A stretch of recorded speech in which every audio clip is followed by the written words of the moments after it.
श्रीशैलेशलया पात्रं दीपत्यायुर्गुणार्णवं कृपणं वन्दे रम्यजामातरं लक्ष्मीनाथसमारम्भां नाथयामनमध्यमां अस्मदाचार्यपर्यन्तां वन्दे गुरुपरम्परां यो नित्यमच्युतपदां जयमुरुक्मव्यामोहतस्थितिराणि मेने अस्मद्गुरोर्भगवतोऽस्य एकसिन्धोः रामानुजस्य चरणौ शरणं प्रपद्ये मातापितायोदर्शनयाय पूज्यसर्वमेव नियमेन तन्मयानाम् आद्यशनकरुचरकलाभिरामं श्रीमद्वेङ्कटरमणं प्रणमामि मूर्ध्ना भूतं तरस्य मदाख्य पटनाथ श्री भक्ति सागर श्री भोगिवाहन भक्तांग चंद्र विश्राम श्रीमत् परामकृष्ण नित्यम மற்றொன்றும் வேண்டாம் மனமே மனிதர் கঠিனம் வைத்த கடனை கீழ் திருமாலை பாடும் சீர்தொண்டர் இப்பொடி எம்பெருமான எப்பொழுதும் பேசு.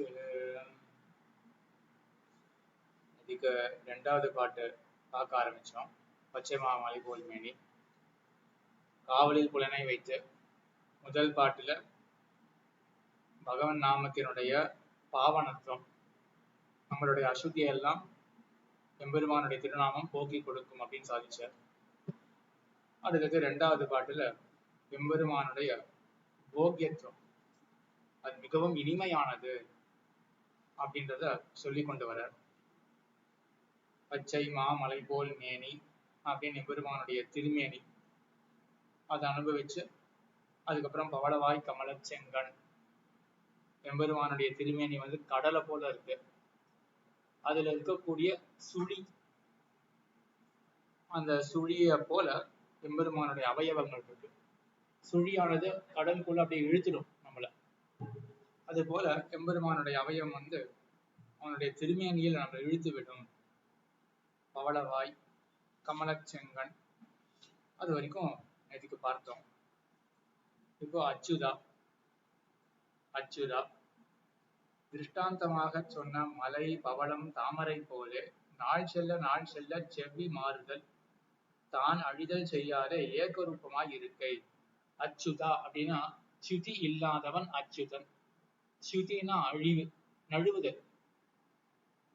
நழுவுதல் இல்லாதவன், மாறுதல் இல்லாதவன். பல அர்த்தங்கள் சுதி அப்படின்றதுக்கு வச்சுக்கலாம். இங்க என்ன பெரியவாசன் பிள்ளை சாதிக்கிறார் அப்படின்னா, முன்னாடி மலை பவளம் தாமரை இதெல்லாம் திருஷ்டாந்தமாக எம்பெருமானுடைய திருமேனி என்ன, அவயவங்கள் என்ன, இதுக்கு திருஷ்டாந்தமாக ஆழ்வார் சாதித்தார். அந்த திருஷ்டாந்தத்துக்கெல்லாம் அழிவு வரும். மலைக்கு அழிவு வருமா, பவளத்துக்கு அழிவு வருமா அப்படின்னு சந்தேகம் வரலாம். தாமரைக்கு கண்டிப்பா அழிவு வரும்ன்றது சந்தேகமே கிடையாது. கமலம் தாமரை கமலத்தை திருக்கண்களுக்கு உபமானமாக ஆழ்வார் சாதித்தார். தாமரையானது நாள் செல்லன்னு கூட வேண்டாம், ஒரு நாளிலேயே பொழுது செல்ல என்ன ஆகும்னா தாமரையானது வாடி போயிடும். பவளம் மலை அதெல்லாம் நாள் செல்ல பல ஆயிரம் வருஷங்கள் ஆடுதுன்னு வச்சுக்கோமே, நிச்சயமா பவளம் அப்படின்றதுக்கு ஒரு மாற்றம் இருக்கும். அதே போல மலை அப்படின்றதுக்கும் மாற்றம் இருக்கும். ஏன் நிலச்சரிவு அதெல்லாம் ஏற்படுறது, லேண்ட்ஸ்லைடு அதெல்லாம் பாக்குறோமே. இது போல எம்பெருமானுக்கு கிடையாது. அவனுடைய திருமேனிக்கும் அவனுடைய திவ்ய அவயவங்களுக்கோ மாற்றம் கிடையாது. சதைக்க ரூபாய என்ன கடவதிலே சதா ஏக ரூபாய, எப்பொழுதுமே ஒரே ரூபத்தை கொண்டவனாக எம்பெருமான் இருப்பான். சஹஸ்ரநாமத்துல 2 ரூப சப்தம் வருது. ஏக ரூபாய, முதல் ரூபத்துக்கு சுபாவம் அப்படின்னு அர்த்தம். அவனுடைய சுபாவம் மாறாது. இரண்டாவது ரூபம் அவனுடைய திருமேனி மாறாது. சுபாவம் மாறாதுன்னா நமக்கெல்லாம் சுபாவம் மாறிண்டே இருக்கு. நேத்திக்கு நமக்கு வேற விதமான ஞானம், இன்னைக்கு வேற விதமான ஞானம், இன்னைக்கு வேறு விதமான ஆசை, இப்படிலாம் நம்மளுடைய சுபாவம் மாறும். எம்பெருமானுக்கு அந்த சுபாவம் எல்லாம் மாறாது. அதே போல அவனுடைய திருமேனியும் மாறாது. நம்மளுடைய உடம்பு மாறும், எம்பெருமானுடைய திருமேனியானது மாறாது. என்ன கடவுது அத்தவா அப்படின்னா மற்றொரு அர்த்தம் சொல்லப்படுறார் மேற்கொண்டு. அத்தவா இச்செவ்வி மாறாதே செல்ல வேண்டும் என்று மங்களாசாசனம் பண்ணுகிறார் என்றுமாம். அச்சுதா அப்படின்னா எம்பெருமான் ஏற்கனவே அச்சுதனாக இருக்கின்றான் அப்படின்னு அவனுடைய குணத்தை ஆழ்வார் சாதிக்கிறார் அப்படின்னு ஒரு அர்த்தம். மற்றொரு அர்த்தம், எம்பெருமான் அச்சுதனாக இருக்க வேண்டும் அப்படின்னு மங்களாசாசனம் பண்றார். மங்கள ஆசாசனம்னா என்ன? ஆசாசனம் அப்படின்னா விரும்புதல் அப்படின்னு அர்த்தம். மங்களத்தை விரும்புதல். இங்கேயும் விருப்பம் தான். என்ன? எம்பெருமான் மங்களகரமாக, எப்படி அச்சுதனாக எம்பெருமான் இருக்க வேண்டும், அதாவது அவனுக்கு ஒரு மாற்றமும் வரக்கூடாது. இது ஒரு ஜீவாத்மா பிரார்த்திச்சு நடக்கணுமா? பிரம்மம் தான் இருக்கிறதுலே உயர்ந்த தத்துவம். அது பிரமாணத்தினால எப்படி தெரிஞ்சுக்கிறோம்? அது மாறவே மாறாது அப்படின்னு தெரிஞ்சுக்கிறோம். இன்னைக்கு ஒரு ஜீவாத்மா தொண்டரடிப்பொடி ஆழ்வார் போய் பிரார்த்தித்து இதை பெற வேண்டிய விஷயமா என்றால், இதுதான் மங்களாசாசனம் அப்படின்றது ஞானத்தினால வராது. மங்களாசாசனம் அப்படின்றது பிரேமத்தினால வரும். எல்லை கடந்த அன்பு இருந்ததுன்னா அப்ப பகவான் தான் இருக்கிறதுலே பரதத்துவம் அப்படின்றதெல்லாம் மறந்து போயிடும். அந்த எம்பெருமான் அச்சுதனாக இருக்க வேண்டும் அப்படின்னு ஆழ்வார் மங்களாசாசனம் பண்றார். பெரியாழ்வார் எப்படி பண்ணாரோ, என்ன பண்ணாரு பெரியாழ்வார்? சேவடி செவ்வி திருக்காப்பு என்ன கடவதிரே, இதான முதல் பாட்டிலே சாதிச்சார் திருப்பல்லாண்டுல. எம்பெருமானுடைய சேவடியினுடைய செவ்வி, செவ்வினா ஃப்ரெஷ்னஸ், அது எம்பெருமானுடைய திருவடிகளுடைய அந்த செவ்வியானது மாறவே கூடாது. அதுக்கு திருக்காப்பு, அதுக்கு ஒரு காப்பாக நான் சாதனம், அதுக்கு மாறுதல் ஏற்படக்கூடாது அப்படின்னு அங்க பெரியாழ்வார் மங்களாசாசனம் பண்ணினார். இது இரண்டாவது அர்த்தம். இவ்வழகிலே அகப்பட்டாரே ஒரு நாளும் நழுவ விடாதவன் என்றுமாம். வியாக்கியானங்கள்ல என்றுமாம் அப்படின்னு வருதுலாம் மற்றொரு அர்த்தத்தை காட்டும். அச்சவா அப்படின்னும் என்றுமாம் அப்படின்றதுலாம் மற்றொரு வியாக்கியானம் அப்படின்னு காட்டும். ஆக என்ன பார்த்திருக்கோம்? இப்போ இந்த அச்சுதா அப்படின்றதுக்கே 3 வியாக்கியானம் பார்க்கணும். முதல் வியாக்கியானம் என்னது? எம்பெருமானுக்கு மாற்றம் வராது அப்படின்னு, அவனுக்கு மாற்றம் கிடையாது அப்படின்ற ஒரு வியாக்கியானம். அடுத்த வியாக்கியானம் எம்பெருமானுக்கு மாற்றம் ஏற்படக்கூடாது அப்படின்னு மங்களாசாசனம். இது ரெண்டுத்துக்கும் என்ன அடி அப்படின்னா, அச்சுதன் அப்படின்னா சுதி அற்றவன், மாறுதல் அற்றவன் அப்படின்னு. சுதி அப்படின்றதுக்கு நழுவுதல் அப்படின்னு அர்த்தம். நழுவுதல் அற்றவன் அப்படின்னா அவன் நழுவ விடமாட்டான், அடியார்களை நழுவ விடமாட்டான் அப்படின்றதுதான் 3வது அர்த்தம். இவ்வழகிலே அகப்பட்டாரை ஒரு நாளும் நழுவ விடாதவன் என்றுமா, இதான் 3வது அர்த்தம். அமரரேரே இவ்வழகை சதா தரிசனம் பண்ணும் போக்தாக்களை சொல்லுகிறது.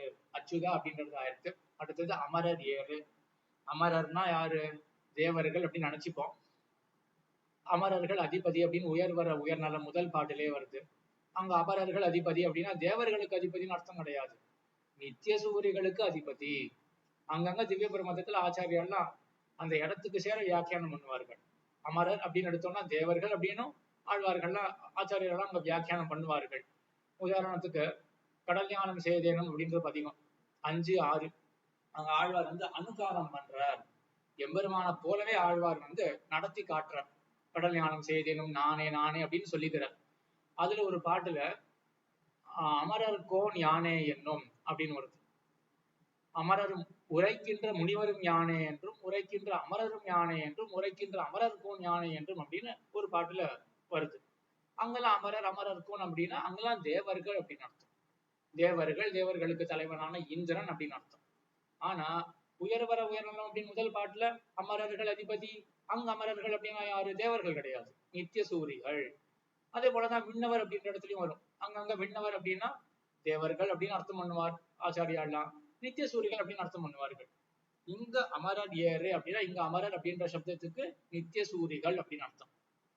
அமரர் ஏறு, அமரர்களுக்கு ஏறு போன்றவன். ஏறுனா ரிஷபம், காளை, அதாவது அவர்களுக்கு தலைவன், அமரர்களுக்கு தலைவன் அப்படின்னு அர்த்தம். இவ்வழகை சதா தரிசனம் பண்ணும் போக்தாக்களை சொல்லுகிறது. சதா தரிசனம், எப்பொழுதும் சேவித்துக் கொண்டிருக்கின்ற போக்தாக்கள். போக்தாக்கள்னா அனுபவிக்கின்றவர்கள், நித்தசூரிகள், அவர்களை சொல்லுகிறது. காலமெல்லாம் இடைவிடாதே அனுபவியான் என்றாலும் எல்லை காண உண்ணாதபடி அவ்வருகா இருக்கை, அவர்களுக்கு ஏறு. இது அந்த அமரர்கள் அதிபதி அப்படின்ற இடத்துல என்ன அர்த்தமோ அதையே தான் இங்க சாதிக்கிறார். அமரர்கள்ல யார்? நித்தியசூரிகள். அவர்களை மிகவும் மேம்பட்டவர்கள். ஆனா அப்படி மேம்பட்ட நித்தியசூரிகளால கூட தொட முடியாது பெருமாள். அவர்களுக்கும் அவ்வருகாக, அவர்களுடைய எல்லையும் கடந்து எம்பெருமான் இருப்பான். அவர்களும் எல்லை காண உண்ணாதபடி. அவர்கள் எப்படின்னா இடைவிடாதே அனுபவியான் என்றாலும், நமக்கெல்லாம் ஞானம் கொஞ்சமா இருக்கு, நித்திய சூரிகளுக்கு அபரிமிதமான ஞானம். அந்த அளவு கடந்த ஞானத்தை கொண்டு நாம் நம்மளுடைய கொஞ்சமான ஞானத்தை கொண்டு 2 நிமிஷம் பெருமான் அனுபவிக்க போறோம். நித்திய சூரிகள் எல்லை கடந்த ஞானத்தை கொண்டு எப்பொழுதுமே அனுபவிக்க போறார்கள். அப்போ அப்படிப்பட்ட நித்திய சூரிகள் பெருமாளை கிட்டிடுவார்களா, தொட்டிடுவார்களா எல்லையா அப்படின்னா கிட்ட கூட போக முடியாது அப்படின்னு தெரிவிக்கிறார். அமரர் ஏறு அப்படின்னு, அவர்களுக்கு தலைவனானவன், அவர்களால் தொடப்பட முடியாதவன் என்று. இடைவிடாதே சென்றாலும் அவருகா இருக்கை. அமர மேலே பெரியவாசங்களே சாதிச்சுட்டார். ஆமா, அயர்வரும் அமரர்கள் அதிபதி என்ன கடவதிரே, அங்க என்ன அர்த்தமோ அதேதான் இங்க திருமாலையில இங்க தொண்டரடிப்படி ஆழ்வார் சாதிக்கிறார். அயர்வரும் அமரர்கள் அதிபதி என்ன கடவதிரே, அவ்வனுபவம் மாறினால் முடியும் அவர்கள் என்று தோற்றுகைக்காக அனுபவத்தினுடைய அவிச்சேதத்தாலே அமரர் என்கிறது. சரி, நித்தியசூரிகளையே அமரர் அப்படின்னு சொல்றோம். அமரர் அப்படின்னா என்ன அர்த்தம்? அமரர் அப்படின்னா மரணமற்றவர்கள் அமரர்கள். நித்தியசூரிகளுக்கு மரணம் கிடையாது அப்படின்னு தாற்பயம். அவர்களுக்கு மரணத்துக்கு என்ன பிரசக்தி இருக்கு, என்ன வாய்ப்பு இருக்கு நித்தியசூரிகளுடைய மரணத்துக்கு அப்படின்னா, அவர்களுக்கு எம்பெருமானுடைய அனுபவம் விட்டு போயிருச்சுன்னா உடனே அவர்களுக்கும் மரணம் தானா. அவர்கள் அமரர்களாக இருக்கார்கள். ஏன்? எம்பெருமான எப்பொழுதும் அனுபவித்துக் கொண்டிருக்கின்றபடியினால் அதனால அவர்கள் அமரர்களாக இருக்கார்கள். சதா பஷ்யந்தி சூரையா என்ன கடவதிரே, வியாக்கியானத்துலலாம் என்ன கடவுதிரே என்ன கடவுதிரே அப்படின்னு என்ன அர்த்தம்? அந்த பிரமாணம் இப்படி சொல்லியிருக்கு இல்லையா அப்படின்னு அர்த்தம். இந்த பிரமாணம் என்ன சொல்றது? சதா பஷ்யந்தி, எப்பொழுதும் பார்த்து கொண்டே இருக்கின்றார்கள். எப்பொழுதும் அப்படின்றதுல நோக்கம், ஒரு பொழுது விடாமல். எம்பெருமானுடைய அனுபவம் ஒரு நொடி அவர்களுக்கு இல்லை என்றால் அவர்களுக்கு அதுவே மரணம் தான். அது கிடையாது. சதா பஷ்யந்தி, எப்பொழுதும் பார்த்து கொண்டிருக்கின்றார்கள். ஆனால் விராட்டி திருவடி திருவனந்தாழ்வான் போல்வார் அனுபவிக்கும் அதாய் அதிகிருத அதிகாரமாய் இருக்கிறதோ என்னில். சரி, அப்போ அமரர்களுக்கு அதிபதியாக அமரர்களுக்கு ஏறாக இருக்கானே, அப்ப அப்பேற்பட்ட பிராட்டி திருவடி திருவனந்தாழ்வான். திருவடி அப்படின்னா இங்கெல்லாம் திருவடின்னு வந்ததுன்னா கருடனை தான் கொள்ளணும். இங்க ஏன்னா நித்திய சூரிகளை பத்தி பேசிட்டு இருக்காரு இல்லையா, ஸ்ரீராமாயணத்தை சொல்லும் பொழுது திருவடின்னு வந்ததுன்னா அங்க ஹனுமான் ஆஞ்சநேயரை கொள்ளணும். இங்க பரமபதத்தை பேசிட்டு இருக்கும் பொழுது திருவடி அப்படின்னு வந்ததுன்னா அங்க கருடனை தான் கொள்ளணும். பிராட்டி திருவடி திருவனந்தாழ்வான் ஆதிசேஷன் இவர்கள் போல்வார்தான் எம்பெருமான் அனுபவிக்க முடியுமா அப்படின்னா கிடையாது. ஆயர்த்தம் கொழுந்தே, மேன்மைக்கு எல்லையானவர்களுக்கு நியாமகனாய் இருக்குமா போலே தாழ்வுக்கு எல்லையான இடையர்க்கும் பசுக்களுக்கும் சுலபனானபடி ஆயர்த்தம் கொழுந்து, ஆயர்களுடைய கொழுந்து, ஆயர்கள்னா இடையர்கள், அவர்களுக்கு கொழுந்து. கொழுந்து அப்படின்னா மேல வந்து தலைவன் அப்படின்னு வியாக்கியானம் பண்ண போற. நியாமக்கன் இங்கே வியாக்கியானம் பண்ற. கொழுந்து அப்படின்னா நியாமக்கன், நியாமக்கன்னா அவர்களை செலுத்தக்கூடியவன். கொழுந்துன்னு அப்படி செலுத்தக்கூடியவன்ற அர்த்தம் வரும் என்றால், கொழுந்துன்றது எங்க இருக்கும்? செடி, செடியினுடைய கிளை.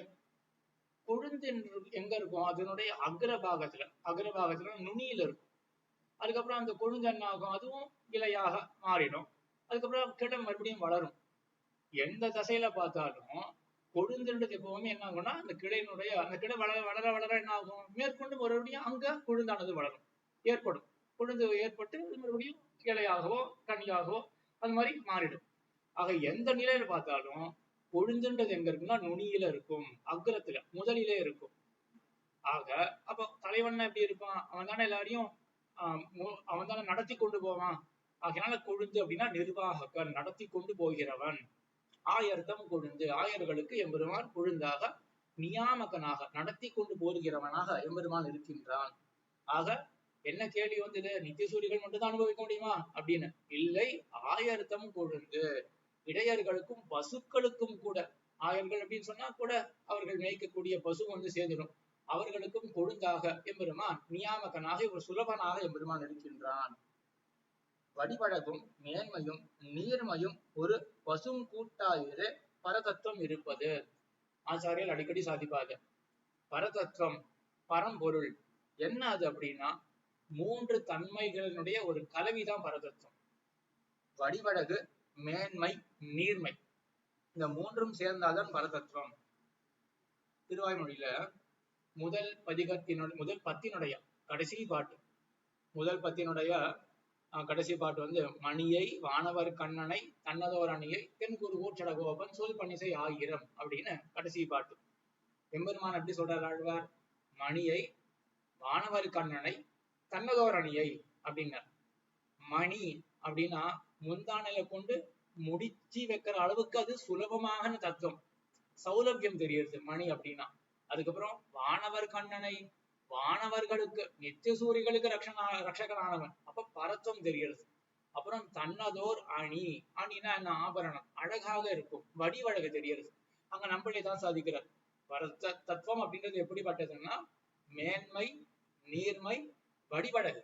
இந்த மூன்று தன்மைகளினுடைய ஒரு கலவிதான் பரதத்துவம் அப்படின்னு அதேதான் இங்கேயும் இதனுடைய பசும் கூட்டாயிரே கூட்டம் தான், இதனுடைய ஒரு பசுமையான கூட்டம் இருக்குல்ல, இந்த மூன்று தன்மைகளுடைய கூட்டம் தான் பரதத்துவம். ஆயர்த்தம் கொழுந்தே, ஆக 6 விஷயங்கள் எம்பெருமானை பத்தி சொன்னார், பெரிய பெருமானை பத்தி. என்னும்னா என்று சொல்லுகின்றார். இஸ்வபாவங்களை அனுபவித்தோ உமக்கு இவ்வினிமை பிறந்தது என்னில் அங்கன் அன்று திருநாமத்தினுடைய உக்தி மாத்திரத்தாலே வந்த இனிமை. ஆயர்த்தம் கொழுந்தே அப்படின்னு எம்பெருமானுடைய இந்த சுபாவத்தெல்லாம் தியானம் பண்ணி அனுபவிச்சு வந்த இனிமை கிடையாது. என்னும் இச்சுவை என்று சொல்லுகின்ற இச்சுவை. கோவிந்தா அப்படின்னு சொன்னாலே போதும், அவ்வளவு இனிமையா இருக்கு. அந்த கோவிந்தனுடைய தன்மைகள்லாம் நினைக்கிறது இருக்கட்டும், திருநாமமே இனிமையா இருக்கு. என்னும் இச்சுவை வந்த இனிமை. இச்சுவை தவிர இந்த ரசத்தை விட்டு, சுவைனா ரசம், சுவை ரசம், கைப்பட்டத்தை விட்டு இச்சுவை, இந்த சுவை, அப்படின்றது என்னது, அது அண்மை சுட்டு கிட்ட இருக்கக்கூடியதை சொல்றது.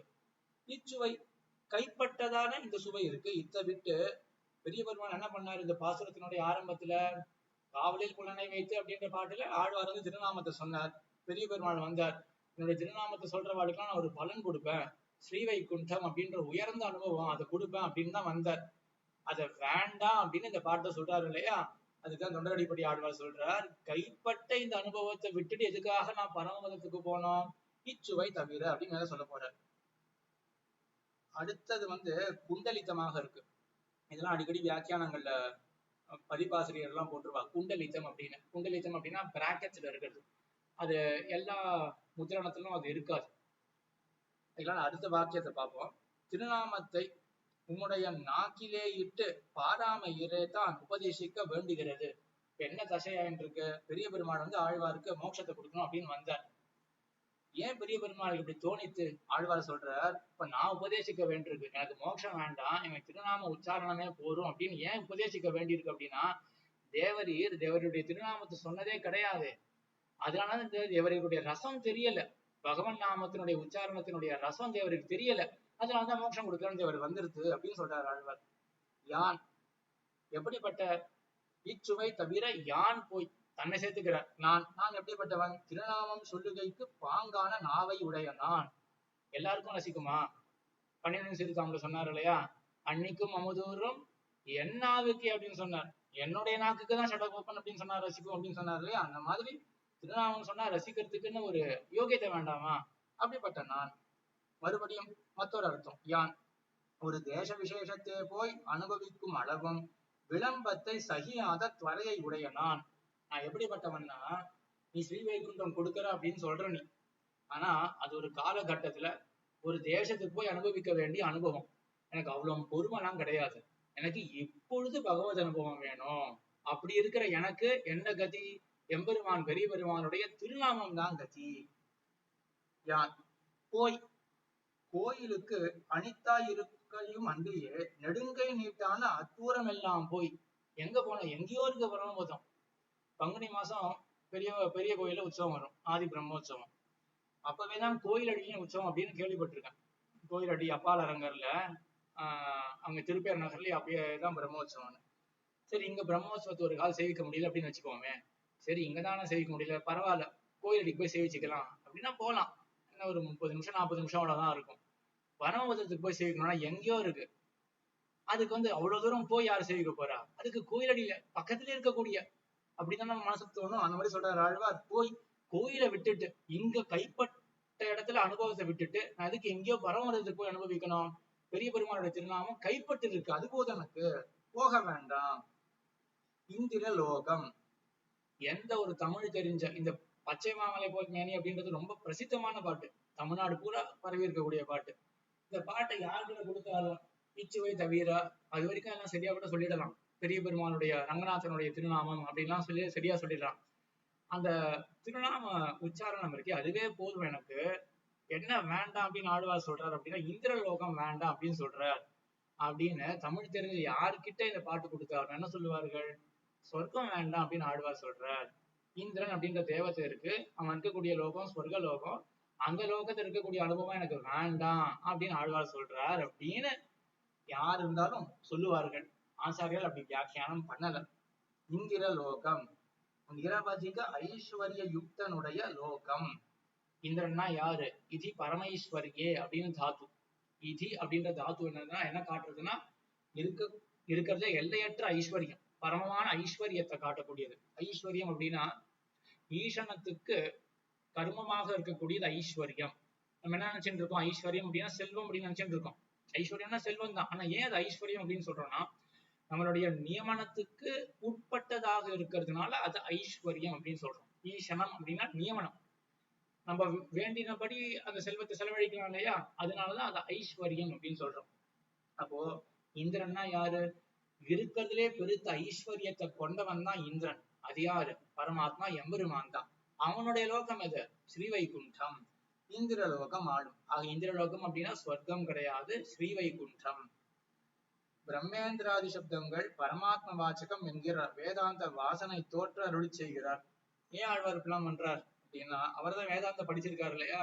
வேதாந்தத்துல நமக்கே வரப்போகுது. ஸ்ரீபாஷ்யத்துல 4 அதிகாரம் நம்ம பார்த்திருக்கோம் இல்லையா. மேற்கொண்டு நம்ம பார்க்க போறோம். சட்டுன்னு 5, 6, 9, 10 இந்த 2 அதிகரணத்துல என்ன வரும் அப்படின்னா இந்திரன், பிராணன் இது போன்ற சப்தங்கள் எல்லாம் பகவான பரமாத்மாவை குறிக்கிறது அப்படின்னு வரப்போறது. அந்த வாசனையினால, வாசனை அப்படின்னா அந்த படிச்ச அந்த பதிப்பு இருக்கு இல்லையா, அதனால ஆழ்வார் இப்படி சொல்றாரு. இந்திரன் அப்படின்ற சப்தத்தை பிரயோகம் பண்ணி எம்பெருமான சொல்றாரு. என்கிற வேதாந்த வாசனை தோற்ற அருளி செய்கிறார். ஆளும் இந்திரலோகம் ஆளும். என்ன சொல்லணும்? இந்திரலோகம் போகிற அனுபவம் எனக்கு வேண்டாம். ஸ்ரீவைகுண்டத்துக்கு ஆழ்வார் போக போறார். ஸ்ரீவைகுண்டத்தை ஆள போறாரா? ஆனா என்ன சொல்றார்? நான் ஸ்ரீவைகுண்டத்தை போய் எனக்கு ஆடுற அந்த அனுபவம் எனக்கு வேண்டாம், நான் பெரிய பெருமாள் அனுபவிச்சுட்டு இங்கேயே இருக்கேன் அப்படின்னு சொல்றார். ஸ்ரீவைகுண்டத்தை ஆடுறதுக்கு அவர் முக்தாத்மா போறான் அப்படின்னா ஆமா, ஆண்மீன்கள் வானகம் என்னும்படியே இஷ்ட விநியோக அர்ஹமாம்படி இருக்கை. ஆண்மீன்கள் வானகம் சூழ்விசு மணிமுகில வர காட்டுது. அவங்க என்ன சொல்றா? அந்த முக்தாத்மாக்கள் போய் சேர்றானே முக்தாத்மா, அவன் என்ன சொல்றாருன்னா ஆண்மீன்கள் வானகம் ஆழியான் தமர் என்று வாழும் கண் மடந்தையர் வாழ்த்தினார் மகிழ்ந்தே அப்படின்னு உங்களுடைய நாடுதானே அது, நீங்க ஆள வேண்டாமா அப்படின்னு. ஸ்ரீவைகுண்டத்தை வெறும் போய் அங்க பகவான் அனுபவிக்கிறது அப்படின்னு கிடையாது. அந்த ஸ்ரீவைகுண்டம் அப்படின்ற நாடு நிறைய இடத்துல ஆச்சாரியால இந்த பாட்டு எடுப்பா. வானவர் நாட்டையும் நீ கண்டுகொள் என்று வீடும் தரும் நின்று நின்றேன்னு 3ஆம் பத்தில் நம்மாழ்வார் சாதிக்கிறார். ஸ்ரீவைகுண்டத்தை என்ன சொல்றாரு அப்படின்னா வானவர் நாடு. அது யாருடைய நாடு? பரமபதன் ஸ்ரீவைகுண்டநாதன் அவனுடைய நாடு கிடையாது. அது வானவர் நாடு, நித்திய சூரிகளுடைய நாடு, பக்தர்களுடைய நாடு அப்படின்னு தான் ஆழ்வார்லாம் சாதிக்கிறார். அதனால ஆண்மீன்கள் இந்திரலோகம் ஆளும். அங்க போறதே வெறும் அங்க போயிட்டு சும்மா இருக்கிறது கிடையாது, அந்த நாடே நம்மதான் அப்படின்னு முக்தாத்மா அங்க போய் ஆளுகிறான்.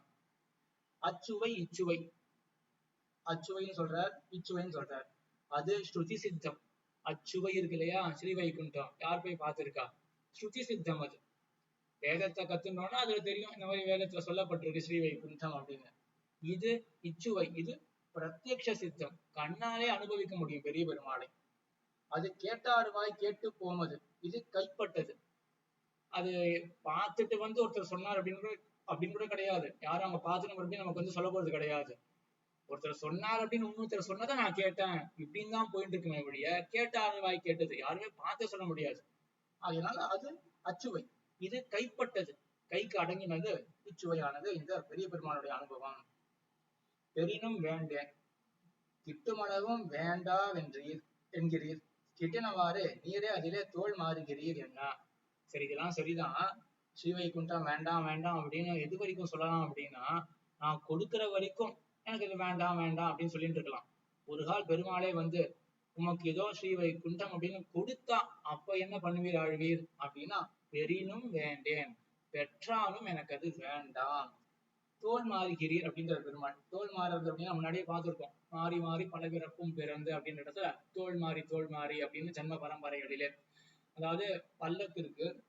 பல்லக்கு எல்லா நேரத்திலும் ஒரே தோல்ல தாங்கிட்டு இருக்க முடியாது. பல்லக்கு நம்ம பெருமாளுடைய கேடயம் வச்சுக்கோமே, கேடயத்தை ஏழை பண்றான்னா அவ 1 மணி நேரத்துக்கு அப்படியே ஒரு தோல்லையே ஏழை பண்ண மாட்டான், தோல் மாத்திப்பாலே, அதான் தோல் மாறுறது.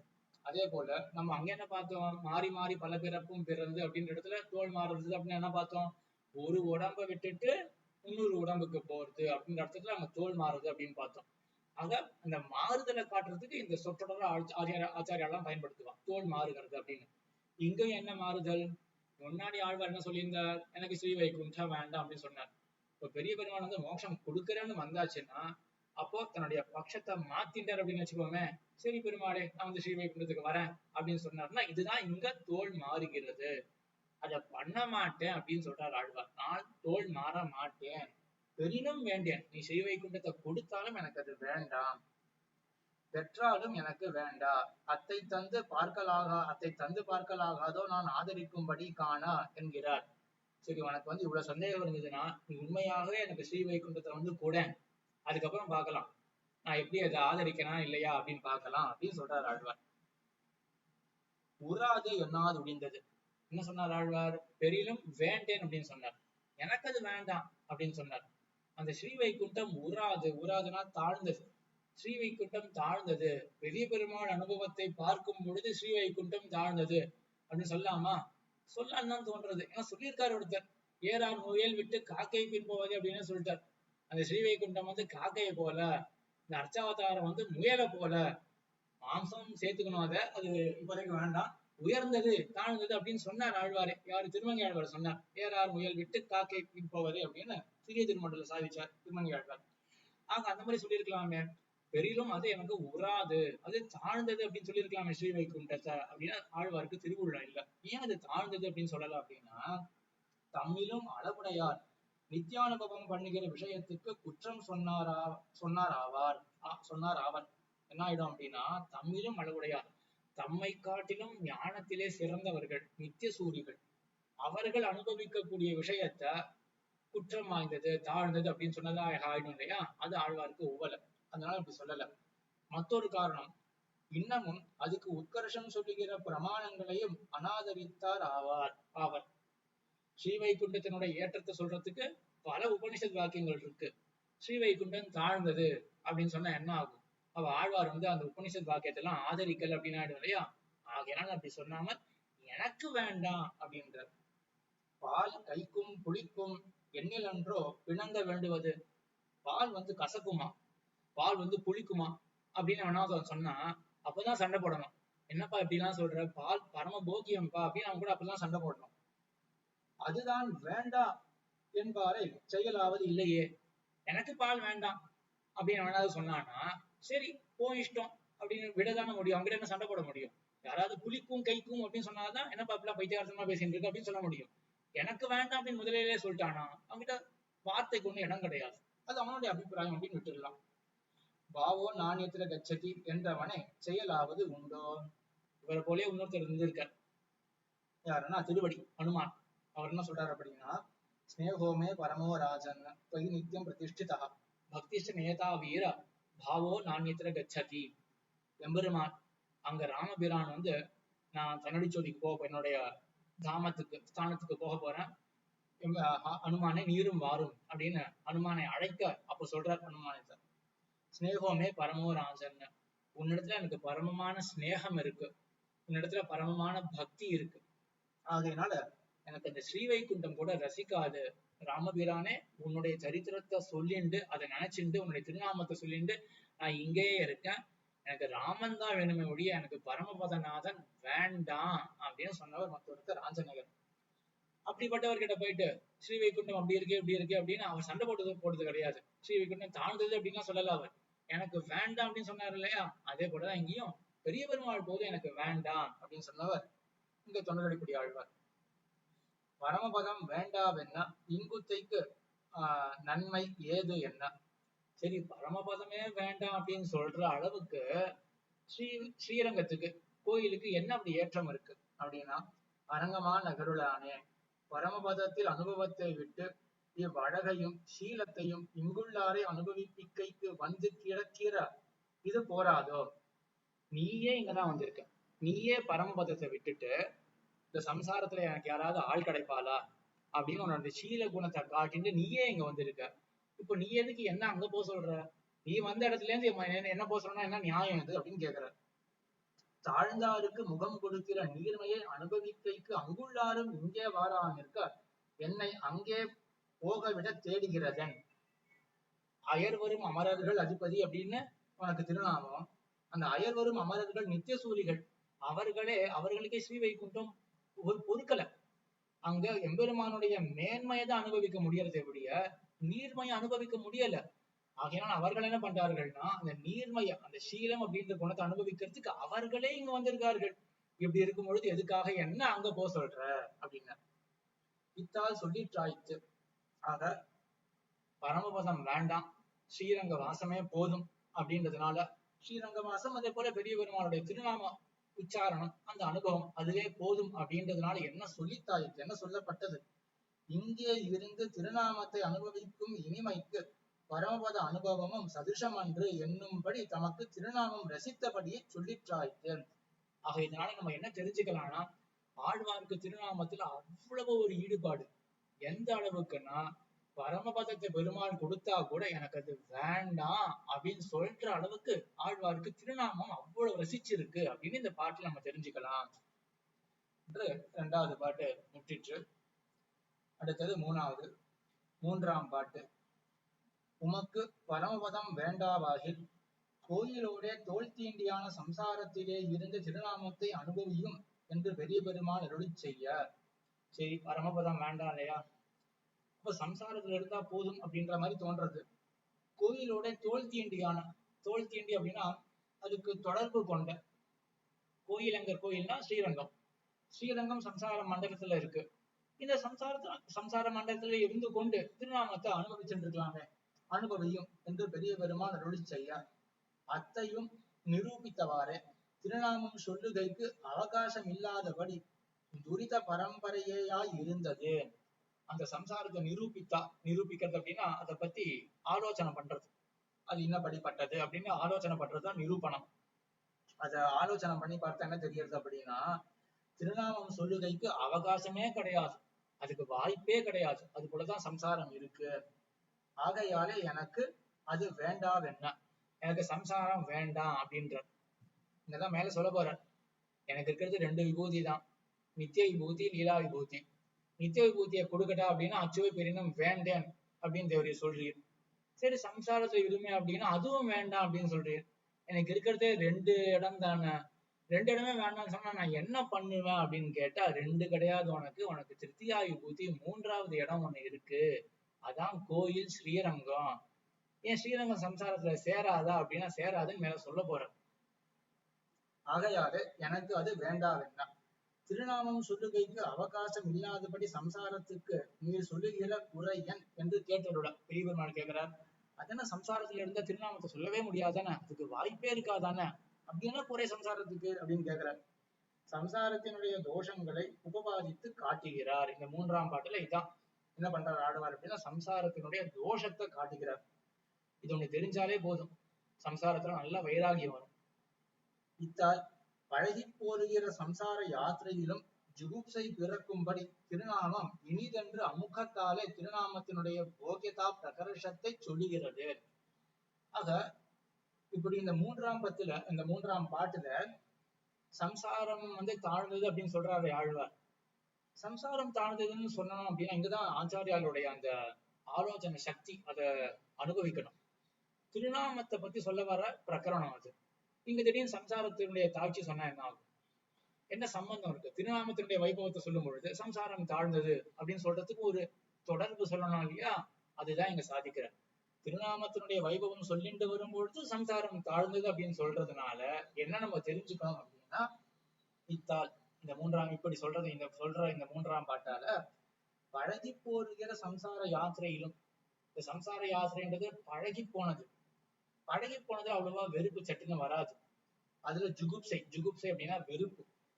அந்த வெறுப்பு பிறக்கும்படி திருநாமத்தினுடைய இனிமை ஆழ்வார் நெஞ்சிடப்பட்டிருக்கு அப்படின்னு கடைசியில அந்த திருநாமத்துல கொண்டு சேர்க்கிறார் ஆச்சாரியர். பழகி போன பொருள்ல வெறுப்பு அப்படின்னு அங்க பொதுவா வராது அப்படின்றத ஒரு உதாரணம் கொண்டு புரிஞ்சுக்கலாம். எல்லாருக்கும் இது ஏற்படும் இல்ல, இப்படி வச்சுக்கோங்க, என் போலவாருக்கு ஏற்படும். ஏதோ ஒரு கிராம கோயிலுக்கு போயிட்டு அங்க வசதி இல்லை அப்படின்னு வச்சுக்கோங்க, அங்க போயிட்டு கைங்கரியம் பண்ணலாம் அப்படின்னு போயாச்சு, ஆனா அங்க வசதிகளே இல்லை, கொசு கடிக்கிறது, ஃபேன் இல்லை, தூங்க முடியல, எவ்வளவு கஷ்டங்கள் இருக்கு அப்படின்னு வச்சுக்கோமே. முன்னே என்ன தோணுன்னா, சரி 2-3 நாள் பவித்திர உற்சவம் முடிஞ்சதுன்னா மறுபடியும் போயிட்டு நம்ம நம்ம அகத்துக்கு போனா அங்க கொஞ்சம் பழகி போன இடம், அங்க போயிடலாம் அப்படின்னு தோணும் இல்லையா? என் போல இருக்கவங்க எல்லாருக்கும் தோணும் அப்படின்னு சொல்லல, இப்படி தோணும். சரியா? ஆனா ஒரு கால் அந்த திவ்ய தேசத்துல அவ்வளவு அனுபவம் ஏற்பட்டுருது அப்படின்னு வச்சுக்கோமே, அப்போ பழகின இடம் கூட வேண்டாம் அப்படின்னு தோணித்துனா அப்ப என்ன புரிஞ்சுக்கலாம்? அப்போ அவ்வளவு அனுபவம் ஏற்பட்டிருக்கு, அவ்வளவு இனிமை தோன்றி இருக்கு அப்படின்னு தெரிஞ்சுக்கலாம் இல்லையா? அதுதான் இங்க ஆழ்வாருக்கு. அவருக்கோ சம்சார யாத்திரை, இந்த சம்சாரத்துல இருப்பது பழகி போயிருக்கு. நம்ம எல்லாருக்குமே அனாதி காலமா இதான் பழக்கம். ஆனா பழகி போன இதுலயே வெறுப்பு வர்ற அளவுக்கு அப்ப என்ன ஆயிருக்கு? திருநாமத்தினுடைய இனிமையானது ஆழ்வாருக்கு பட்டு இருக்கு அப்படின்னு இந்த 3ஆம் பாட்டுல தெரிஞ்சுக்கலாம். வேதநூல் பிராயம் 100 மணிசர்தாம் புகுவரேலும் பாதியும் உறங்கி போகும் நின்றதில் 15 ஆண்டு பேதை பாலகனதாகும் பிணிப்பசி மூப்பு துன்பம் ஆதலால் பிறகு வேண்டேன் அரங்கமான கருளானே. வேதநூல் பிராயம் 100 வேத சாஸ்திர அபிரோச்சினா என்கிறபடியே வேதமாகிற நூல். இது மனுஸ்மிருதியில இருக்கிற வசனம். வேத சாஸ்திர அபிரோச்சினா அப்படின்னு எதுக்காக இங்க எடுக்கிறார் அப்படின்னா, அங்க வேத சாஸ்திரம் அப்படின்னு இருக்கு. வேத சாஸ்திரம் அப்படின்னு அர்த்தம்னா வேதமாகிற சாஸ்திரம் அப்படின்னு அர்த்தம்.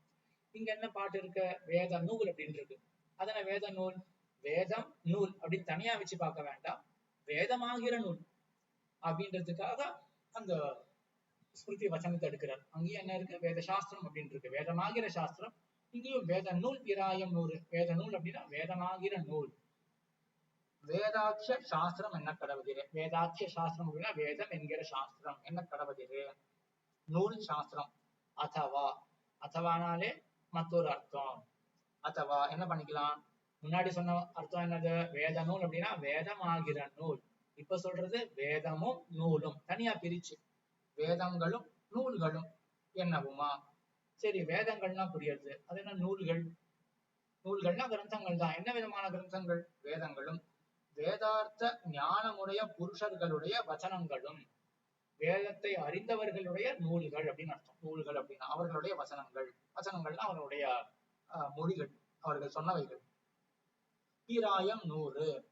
பிராயம் 100 சதாயுர்வை புருஷகா என்றே சொல்லுவது. பொதுவா 100 வயசு தானே மனுஷனுக்கு, 100 வயசு. பிராயம் 100, பிராயம் 100 வயசு அவனுக்கு. இதிலே பரமாவதி, இதுதான் எல்லை. 100ன்றது எல்லை. எல்லாரும் இந்த எல்லையை தொடுவார்கள் அப்படின்னு அர்த்தம் கிடையாது. இதுதான் ஓலைப்புறத்திலே கேட்டுப்போம் இத்தனை. 100 அப்படின்ற லைஃப் டைம் இருக்கு இல்லையா, அது எங்க கேட்கலாம் அப்படின்னா வேதத்துல இருக்கு அப்படின்னு கேட்கலாம். ஆனா அனுபவத்துல அப்படி கிடையாது அப்படின்னு இந்த காலத்துலயும் பாக்கணும் இல்லையா. 100ன்றது அது வேதத்துல சொல்லப்பட்டிருக்கு, அவ்வளவுதான். புகுகைக்கு சம்பாவனை இல்லை, வாய்ப்பே கிடையாது. ஏன்னா எக்ஸ்பெக்டன்சி எல்லாம் சொல்லிட்டு இருக்கலையா, ஒவ்வொரு நாட்டுல லைஃப் எக்ஸ்பெக்டன்சி இப்படி இருக்கு அப்படி இருக்கு அப்படின்னு. எங்கேயும் 100 எல்லாம் கிட்டே போறது கிடையாது. அந்த காலத்திலேயே பெரியவா செம்பிளையா தான் சாதிச்சிருக்காரு. புகுகைக்கு சம்பாவனை இல்லை. அந்த 100 தான் அளவுகோல் வாசியால் வந்த ஏற்றத்தாலே சிலர் பக்கலிலே நெடுவாசி பட்டிருக்கும். அந்த 100 இருக்கு இல்லையா, எல்லா மனுஷர்கள் அப்படின்னு நீங்க சொல்ல வேண்டாம், எல்லா தேவர்களையும் சேர்த்துதான் இங்க வேதம் அப்படின்னு என்ன சொல்றது. வேதம் வந்து சதாயுர்வை புருஷகா, எல்லா புருஷர்கள் அப்படின்னு வச்சுக்கோமே. எல்லா புருஷர்களுக்கும் 100 வயசு அப்படின்னு சொல்லியிருக்கு வேதம்.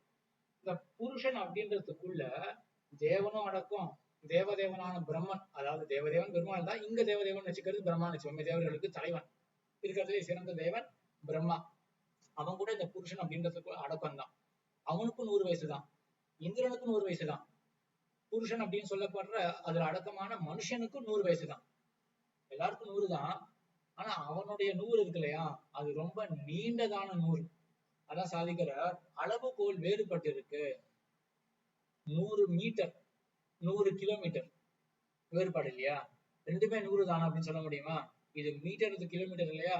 அது போலதான் 100 வயசு மனிதனுக்கு, 100 வயசு பிரம்மாவுக்கு. ஆனா அந்த அளவுகோல் இருக்கிற வயசு அப்படின்றது அவனுடைய வயசு ரொம்ப நீண்டதானது. ஆக அப்படிப்பட்ட வயசு கூட இங்க ஆழ்வார் சொல்லல. மனிதர் தான் புகவரேலும் அப்படின்னு சொல்றாரு. மனிதர்களுடைய 100 வயசு அப்படின்னு காட்டுறதுக்காக. ஆக சுருங்கின வயசு அப்படின்னு சொல்றதுல தாற்பயம். அந்த 100 தான் அளவுகோல் வாசியால், இது புரியுதுன்னு நினைக்கிறேன். அளவுகோல் வாசியால் அந்த அளக்கக்கூடிய அந்த கோல் இருக்கு இல்லையா, அளவுகோல். வெறும் இந்த காலத்துல கூட அளவுகோல் அந்த மீட்டர் ஸ்டிக் இருக்கு இல்லையா, மீட்டர் 100 சென்டிமீட்டர் கொண்ட ஒரு இது இருக்கும், ஸ்டிக் இருக்கும். இன்னொன்னு 15 சென்டிமீட்டர் கொண்ட ஒரு ஸ்கேல் இருக்குன்னு வச்சுக்கோமே. அதுவும் 10 ஸ்கேல் சேர்க்கறது, இங்கேயும் ஒரு 10 ஸ்கேல் சேர்க்கறதுன்னா ரெண்டும் 10 10 அப்படின்றதுனால டிஸ்டன்ஸ் பண்ண ஆயிடாது இல்லையா. ஒண்ணு ரொம்ப அதிகமான டிஸ்டன்ஸா இருக்கும். அந்த அர்த்தத்துல நான் இங்க சாதிக்கிறேன். 100 அப்படின்னு சொன்னா பிரம்மாவுடைய 100 ரொம்ப அதிகமான 100, மனிதனுடைய 100 ரொம்ப குறைஞ்ச 100. இங்க மனிதனை பத்தி பேச்சு. வேத நூல் பிராயம் 100 மனுஷர் தான் அப்படின்னு மனுஷர்களை பத்தி பேச்சு. அத்தை வியாவர்த்திக்கிறது மனுஷர். வியாவர்த்திக்கிறதுன்னா அந்த பிரம்மா அவனுடைய இதெல்லாம் சொல்லல, மனுஷனுடைய சொல்றது மனுஷர். ஜாயத்தே மிரியத்தேவா கதாசித் நாயம் பூத்வா பவிதாவா ந பூயஹா என்கிறபடியே கல்பாதியிலே தோற்றி கல்பாந்தத்திலே முடிவாய் இருக்கும் சிலருக்கு. இது கண்ணன் கீதையில சொல்றான். ஆத்மா என்னைக்குமே அழியாதது. சில உடம்பெல்லாம் அப்படி இருக்கு அப்படின்னா, சில உடம்பெல்லாம் கல்பத்தினுடைய ஆதியில தோற்றும். கல்பம் அப்படின்னா பிரம்மாவினுடைய பகல் பொழுது இருக்கு இல்லையா, அதுக்குதான் கல்பம் அப்படின்னு பெயர். பிரம்மானுடைய பகல் பொழுதுலதான் பிரம்மா சிருஷ்டிப்பார். இது இந்த ஈரேழு லோகத்துல கிருத்தகம் அகிருத்தகம் கிருத்தகா கிருத்தகம் அப்படின்னு 3ஆக பிரிப்பார்கள். அதுக்குள்ள இப்ப ரொம்ப டீப்பா போக வேண்டாம். இந்த அவாந்தர பிரளயம் அப்படின்னு ஒண்ணு வரும். அந்த அவாந்தர பிரளயத்துல எல்லா லோகங்கள்லாம் அழியாது, சில லோகங்கள் மட்டும் அழிஞ்சிடும். கீழே இருக்கக்கூடிய லோகங்கள் எல்லாம் அழிஞ்சிடும். அப்புறம் இந்த பூலோகம் அழியும். இதுக்கு மேல இருக்கக்கூடிய 3 லோகங்கள் அழியும். அப்புறம் மறுபடியும் இது அவாந்தர பிரளயம் எப்போ? பிரம்மாவினுடைய பொழுதுல. பிரம்மாவினுடைய மறுபடியும் அடுத்த காலை பொழுதுல, அதான் கல்ப காலம். இந்த கல்ப காலை பொழுதுல மறுபடியும் பிரம்மா சிருஷ்டி பண்ணுவார். எது சிருஷ்டிப்பார்? கீழே இருக்கக்கூடிய 7 உலகங்கள், பூவுலகம் தொடக்கமான 4 உலகங்கள் எல்லாவற்றையும் சிருஷ்டிப்பார். இந்த சிருஷ்டி காலத்துல ஒருத்தன் ஒரு சரீரத்தை பெறலாம், அவன் பிறக்கிறான். அவன் எவ்வளவு நாள் ஜீவிப்பான் அப்படின்னா, பிரம்மாவினுடைய பொழுது வர வரையிலும், அது வரையிலும் ஜீவிப்பான் அப்படின்னு அவ்வளவு நீண்ட நாள் பெற்றவன், ஆயுஷ் பெற்றவனாகவும் சில பேர்லாம் இருப்பார்கள். ஆனா அவர்களுக்கு கூட அழிவு வரும். ஆனா ஆத்மா அழியாது அப்படின்னு கண்ணன் அந்த கீதை வசனத்தை சொல்றான். இங்க ஆச்சாரியர் எதுக்காக அந்த வசனத்தை எடுக்கிறார்? இந்த மாதிரி நீண்ட ஆயுளை கொண்டு சில பேர் இருக்கார்கள், அவர்களை பத்தி இங்க ஆழ்வார் சொல்லல, மனுஷர்களை பத்தி சொல்றார். வெறும் 100 வயசு கொண்ட மனுஷர்களை பத்தி சொல்றார். தாம் மனுஷர் தாம் புகுவரையிலும் அப்படின்னு இருக்கு. கர்ப்பமே தொடங்கி மரணத்துக்கு யோக்கியமாய் இருக்க தமக்கு ஒரு ஜீவனமும் பரிகிரகமும் கான் என்று க்ஷேபிக்கிறார். க்ஷேபம் அப்படின்னா கோபம். ஆழ்வார் கோபத்தோட சொல்றாராம். மனுஷர் தாம் புகுவரையிலும். இந்த தாம் எதுக்காக சொல்லணும்? மனுஷர் புகுவரையிலும், ஒரு கால மனிதர்கள் புகுந்தார்கள் ஆகிலும் அப்படின்னு சொல்லலாம் இல்லையா? தாம் அப்படின்றதுக்கு தனியா ஒரு அர்த்தம் கிடையாது. குடத்தை எடுத்துக்கொண்டு வா புரியுது, குடத்தை எடுத்துக்கொண்டு வா அப்படின்றது புரியுது. குடம் அதனை குடம் தன்னை எடுத்துக்கொண்டு வா அப்படின்னா என்ன தனியா என்ன அர்த்தம் இருக்கு? குடம் தன்னை அப்படின்னா என்ன அர்த்தம்? குடத்தை அப்படின்னா என்ன வேறுபாடு இருக்குன்னா, ஒரு சின்ன வேறுபாடு இருக்காங்க. குடம் தன்னை எடுத்துக்கொண்டு வா அப்படின்னா அந்த தன்னை அப்படின்னு சொல்றதுனால அந்த குடத்துக்கு ஒரு விசேஷணத்தை நம்ம சொல்ல விரும்புறோம். அது அந்தந்த கட்டத்துல சேர்றா போல. குடம் தன்னை எடுத்துக்கொண்டு வா அப்படின்னு குடத்தினுடைய ஏற்றத்தை சொல்றதாகவும் இருக்கலாம். குடம் தன்னை எடுத்துக்கொண்டு வா, இப்போதைக்கு குடம் தான் கிடைச்சது, அல்பமான பொருள் அது, அதை கொண்டு வா, அதையாவது கொண்டு வாயேன் அப்படின்னு இந்த தன்னை தாம் அப்படின்ற சப்தங்கள்லாம் நம்ம அதிகமா பிரயோகம் பண்ணாலே அதிகமான அர்த்தம் அங்க தெரிய வரும். அது எப்படிப்பட்ட அர்த்தம்? அது உயர்த்திய சொல்ற அர்த்தமா இல்லாட்டி தாழ்வு சொல்ற அர்த்தமா அப்படின்னு அந்தந்த கட்டத்தை வச்சுன்னு பார்க்கணும். இங்க எப்படின்னா இங்க தாழ்வுல சொல்லக்கூடிய அர்த்தம். மனுஷர் தாம் புகுவரையிலும், இந்த மனுஷர்கள்லாம் எப்படி தாழ்ந்தவர்களாக இருக்கார்கள்னா அவர்களுடைய அளவே இவ்வளவுதான். இந்த 100 அப்படின்றத இருக்கிறது அதிகமான அளவு. ஆனா அந்த 100 யாரும் போய் சேர போறது கிடையாது. 50, 60, 70 இப்படிதான் எல்லாருடைய வாழ்க்கையும் இருக்கு. இப்படி இருக்குமே 50, 60 கூட ரொம்ப அதிகம். அடுத்து என்ன சொல்றாரு அப்படின்னா, கர்ப்பம் தொடங்கிய மரணத்துக்கு வாய்ப்பு இருக்கு. இதான் மனுஷனுடைய வாழ்க்கை. கர்ப்பமே தொடங்கி மரணத்துக்கு யோக்கியமா இருக்க. அப்ப இவ்வளவு கஷ்டமான அல்பமான வாழ்க்கை இருக்க, தமக்கு இப்படிப்பட்ட ஒரு வாழ்க்கையில எனக்கு ஒரு ஜீவனம், எனக்கு ஒரு பரிகிரகம் அப்படின்னு இவன் வாழ்ந்துட்டு இருக்கான் அப்படின்னு கோபமாக சொல்றார் ஆழ்வார். என்ன ஜீவனம் அப்படின்னா, இந்த குறுகின வாழ்க்கையில கொஞ்சம் யோசிச்சு பார்ப்போமே. மலைகளுடைய வாழ்வெல்லாம் யோசிச்சு பார்த்தோம்னா, அது ஒரு லைஃப் டைம் எடுத்து பார்த்தோம்னா அது பல்லாயிரக்கணக்கான வருஷத்துக்கு இருக்கு இல்லையா மலை. அதை பார்த்தோம்னா மனிதனுடைய வாழ்க்கை என்ன இருக்கு? 50, 60, 100 வச்சுப்போமே, என்ன ஒரு பெரிய ஒரு அளவே கிடையாது. இந்த 100 வயசுல உண்மையா யோசிச்சு பார்த்தோம்னா, பெரிய பணக்காரனா இருந்து செத்து போனா என்ன, பரம ஏழையா இருந்து செத்து போனா என்ன இருக்கு 100 வயசுல? ஒன்னும் ஒரு பெரிய காலமே கிடையாது. ஆனா இதுக்குள்ள எனக்கு ஒரு ஜீவனம், என்னுடைய ஒரு வாழ்வு, பரிகிரகம், எனக்குன்னு இது ஒரு வீடு, எனக்கு இது ஒரு மனை அப்படின்னு ஒரு ஒரு பரிகிரகம் சேர்த்துக்கிறான் இல்லையா? இதெல்லாம் அப்படி பண்ணிட்டு இருக்கானே, என்ன அறிவிலி இவன் அப்படின்னு க்ஷேபிக்கிறான். கோபத்தோட சொல்றார் ஆழ்வார், மனுஷர் தாம் அப்படின்னு. புகுவரேலும், மேலும் பார்க்கலாமா?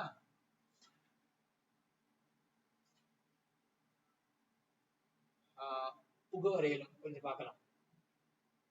முதலிலே புகுவார் இல்லை, புகுவரேலும் அப்படின்னு இருக்கு. இதுதான் வந்து சம்பாவனை, ஒரு கால் புகுந்தால் அப்படின்னு. அப்ப என்ன தாற்பயம்? முதல்ல புகுறதுக்கு வாய்ப்பு இல்லை. எங்க புகுறணும்? புகுறதுன்னா சேர்தல். எதை சேரணும்? 100 வயசு அதை போய் சேரணும். முதல்ல அதுக்கே சம்பாவனையே கிடையாது. ஒரு கால் புகுந்தாரும் அப்படின்னு. ஏன் புகுற வாய்ப்பு இல்லை? கர்ப்பத்திலே முடிதல், இறக்கும் போதே முடிதல் கேள்விப்படுறோம். ஜனியா நிற்க முடிதல், அம்மாவுடைய வயத்திலேருந்து, அதாவது பிறக்கும் போதும் கூட கிடையாது, அம்மாவுடைய கர்ப்பத்துல இருக்கும் பொழுதே கரு களையிறது அப்படின்னு கேள்விப்படுறோம். வெள்ள வரும்போதும் அந்த சிசுவானது இறக்குறது, அதையும் கேள்விப்படுறோம். ஜனியானுக்க முடிதல், பிறந்து முடிதல், உடனே ஏதோ ஒரு நோய் வந்து குழந்தை செத்து போறது, அதையும் கேள்விப்படுறோம். 4 நாள் இருந்து முடிதல், கொஞ்ச நாள் கழிச்சு முடிதல், பால்யத்திலே முடிதல், செருக்கி திரியும் யௌவனத்திலே முடிதல். அவ்வளவு ஒரு செருக்கு இவனுக்கு, கர்வம், எனக்கு உடம்புலாம் நல்ல சக்தியோட இருக்கு அப்படின்னு அவனை செருக்கி திரியக்கூடிய அந்த யௌவனம் இருக்கு இல்லையா, அதுலயும் வாழ்க்கை முடிகிறத பாக்குறோம். அதே போல ஜரையிலே முடிதலாய் மரணத்தை நிர்ணயிக்க அரிதாம்படியிலே இருப்பது. எப்ப மரணம் வருதுன்னு யாருக்கு தெரியும்? அதனாலதான் புகுவரேலும், 100 வயசு வந்தாலும் கூட அப்படின்னு. பொதுவா வராது அப்படின்னு தாற்பயம். கர்ப்பே விலீயத்தே பூயோ ஜாயமானஹா அஸ்தமேதி ச ஜாதமாத்ரே ச மிரியத்தே பாலபாவே ச யௌவனே மத்தியமம் வா வயஸ் பிராப்தம் வார்த்தகே வா துருவா மிருதிஹி. துருவா மிருதிஹி, இது மட்டும்தான் நிச்சயம். துருவம் அப்படின்னா நிச்சயம் அப்படின்னு அர்த்தம். மரணம் அப்படின்றது மட்டும்தான் நிச்சயமாக சொல்ல முடியும். எப்போ மரணம் அப்படின்றது மட்டும் சொல்லவே முடியாது அப்படின்னு முன்னாடி சொன்ன அதே அர்த்தம் தான் இந்த பிரமாணத்துல காட்டும். கர்ப்பத்துல கூட மரணம் ஏற்படலாம், யௌவனத்திலே ஏற்படலாம், ஜரையிலே ஏற்படலாம், எப்போனாலும் ஏற்படலாம். ஒன்னேதான் நிச்சயம், மரணம் அப்படின்றது நிச்சயம்.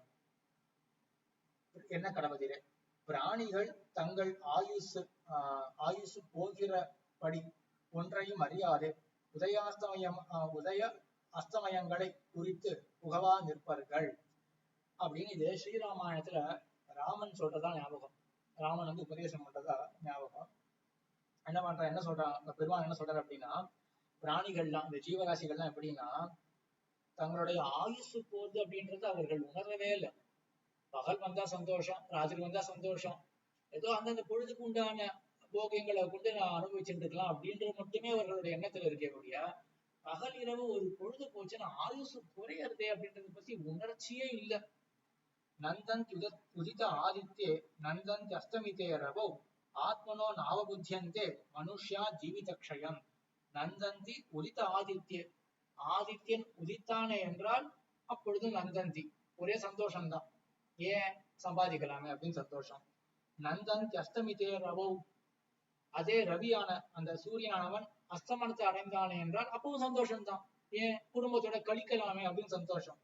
ஆத்மனகா நாவபுத்தியந்தே, இந்த ஆத்மாக்கள்லாம் உணர்றதே கிடையாது. என்ன? மனுஷியாக ஜீவித க்ஷயம், அவர்களுடைய ஜீவித காலமானது குறைகின்றது அப்படின்னு. ஒரு நாள் போச்சுன்னா அவர்களுடைய ஜீவனத்துல ஒரு நாள் போச்சு அப்படின்றத பத்தி உணர்ச்சியே இல்லையே அப்படின்னு. அதனாலதான் இதெல்லாம் தெரிஞ்சுக்கணும். பழுதே பல பகலும் போயினவென்று அப்படின்னு முன்னாடி இருந்த நிலை இருக்கட்டும், இப்ப தெரிஞ்சுட்டோம். இப்போ வந்து இந்த மாதிரி இந்த ஜென்மம் எடுத்ததே எம்பெருமானுடைய திருவடிகளை கிட்டறதுக்காக தான் அப்படின்னு. இப்பொழுது வந்து ஒவ்வொரு நொடி போனாலும், ஸ்ரீபாஷத்துல ஒரு இடத்துல ஏகஸ்மின் அப்படி அதிக்ராந்தே, ஸ்ரீ சுஜபிரகாஷிகாச்சாரியர் சாதிக்கிறார், ஏகஸ்மின் அப்படி அதிக்ராந்தே முகூர்த்தே தியான வர்ஜிதே தஸ்யுபிரிஹி முஷிதேன இவ யுக்தம் ஆக்கிரந்தித்தும் பிருஷம் அப்படின்னு. ஏகஸ்மின் அப்படி அதிக்ராந்தே முகூர்த்தே, ஒரு முகூர்த்த பொழுது, அதிக்ராந்தே தியான வர்ஜிதே, தியானம் இல்லாம ஒரு முகூர்த்த காலம் சென்றதே என்றால், தஸ்யுபிஹி முஷிதேன இவ, திருடர்களாலே திருடப்பட்டவன போல, ஆக்கிரந்தித்தும் விஷம் யுக்தம், ஓன்னு அழனமா, ஐயோ போயிட்டே காலம் போயிட்டே காலம் போயிட்டேன்னு. திருடன் வந்து செல்வத்தை திருடிட்டானா எப்படி அழுவோம்? ஐயோ என் செல்வம்லாம் கஷ்டப்பட்டு சம்பாதிச்சு வச்சதெல்லாம் கொண்டு போயிட்டானே அவன் அப்படின்னு எவ்வளவு அழுவோம்.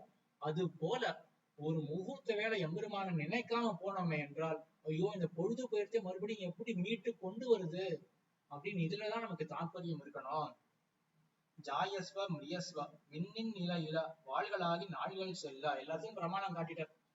விண்ணின் நிலையில எப்ப போகும்னு தெரியாது. ஜாயஸ்வ மிரியஸ்வ பிறப்பு இறப்பு இது நிச்சயம். விண்ணின் நிலையில வீடுவின் முற்றத்துல பிரசித்தமான பாட்டு.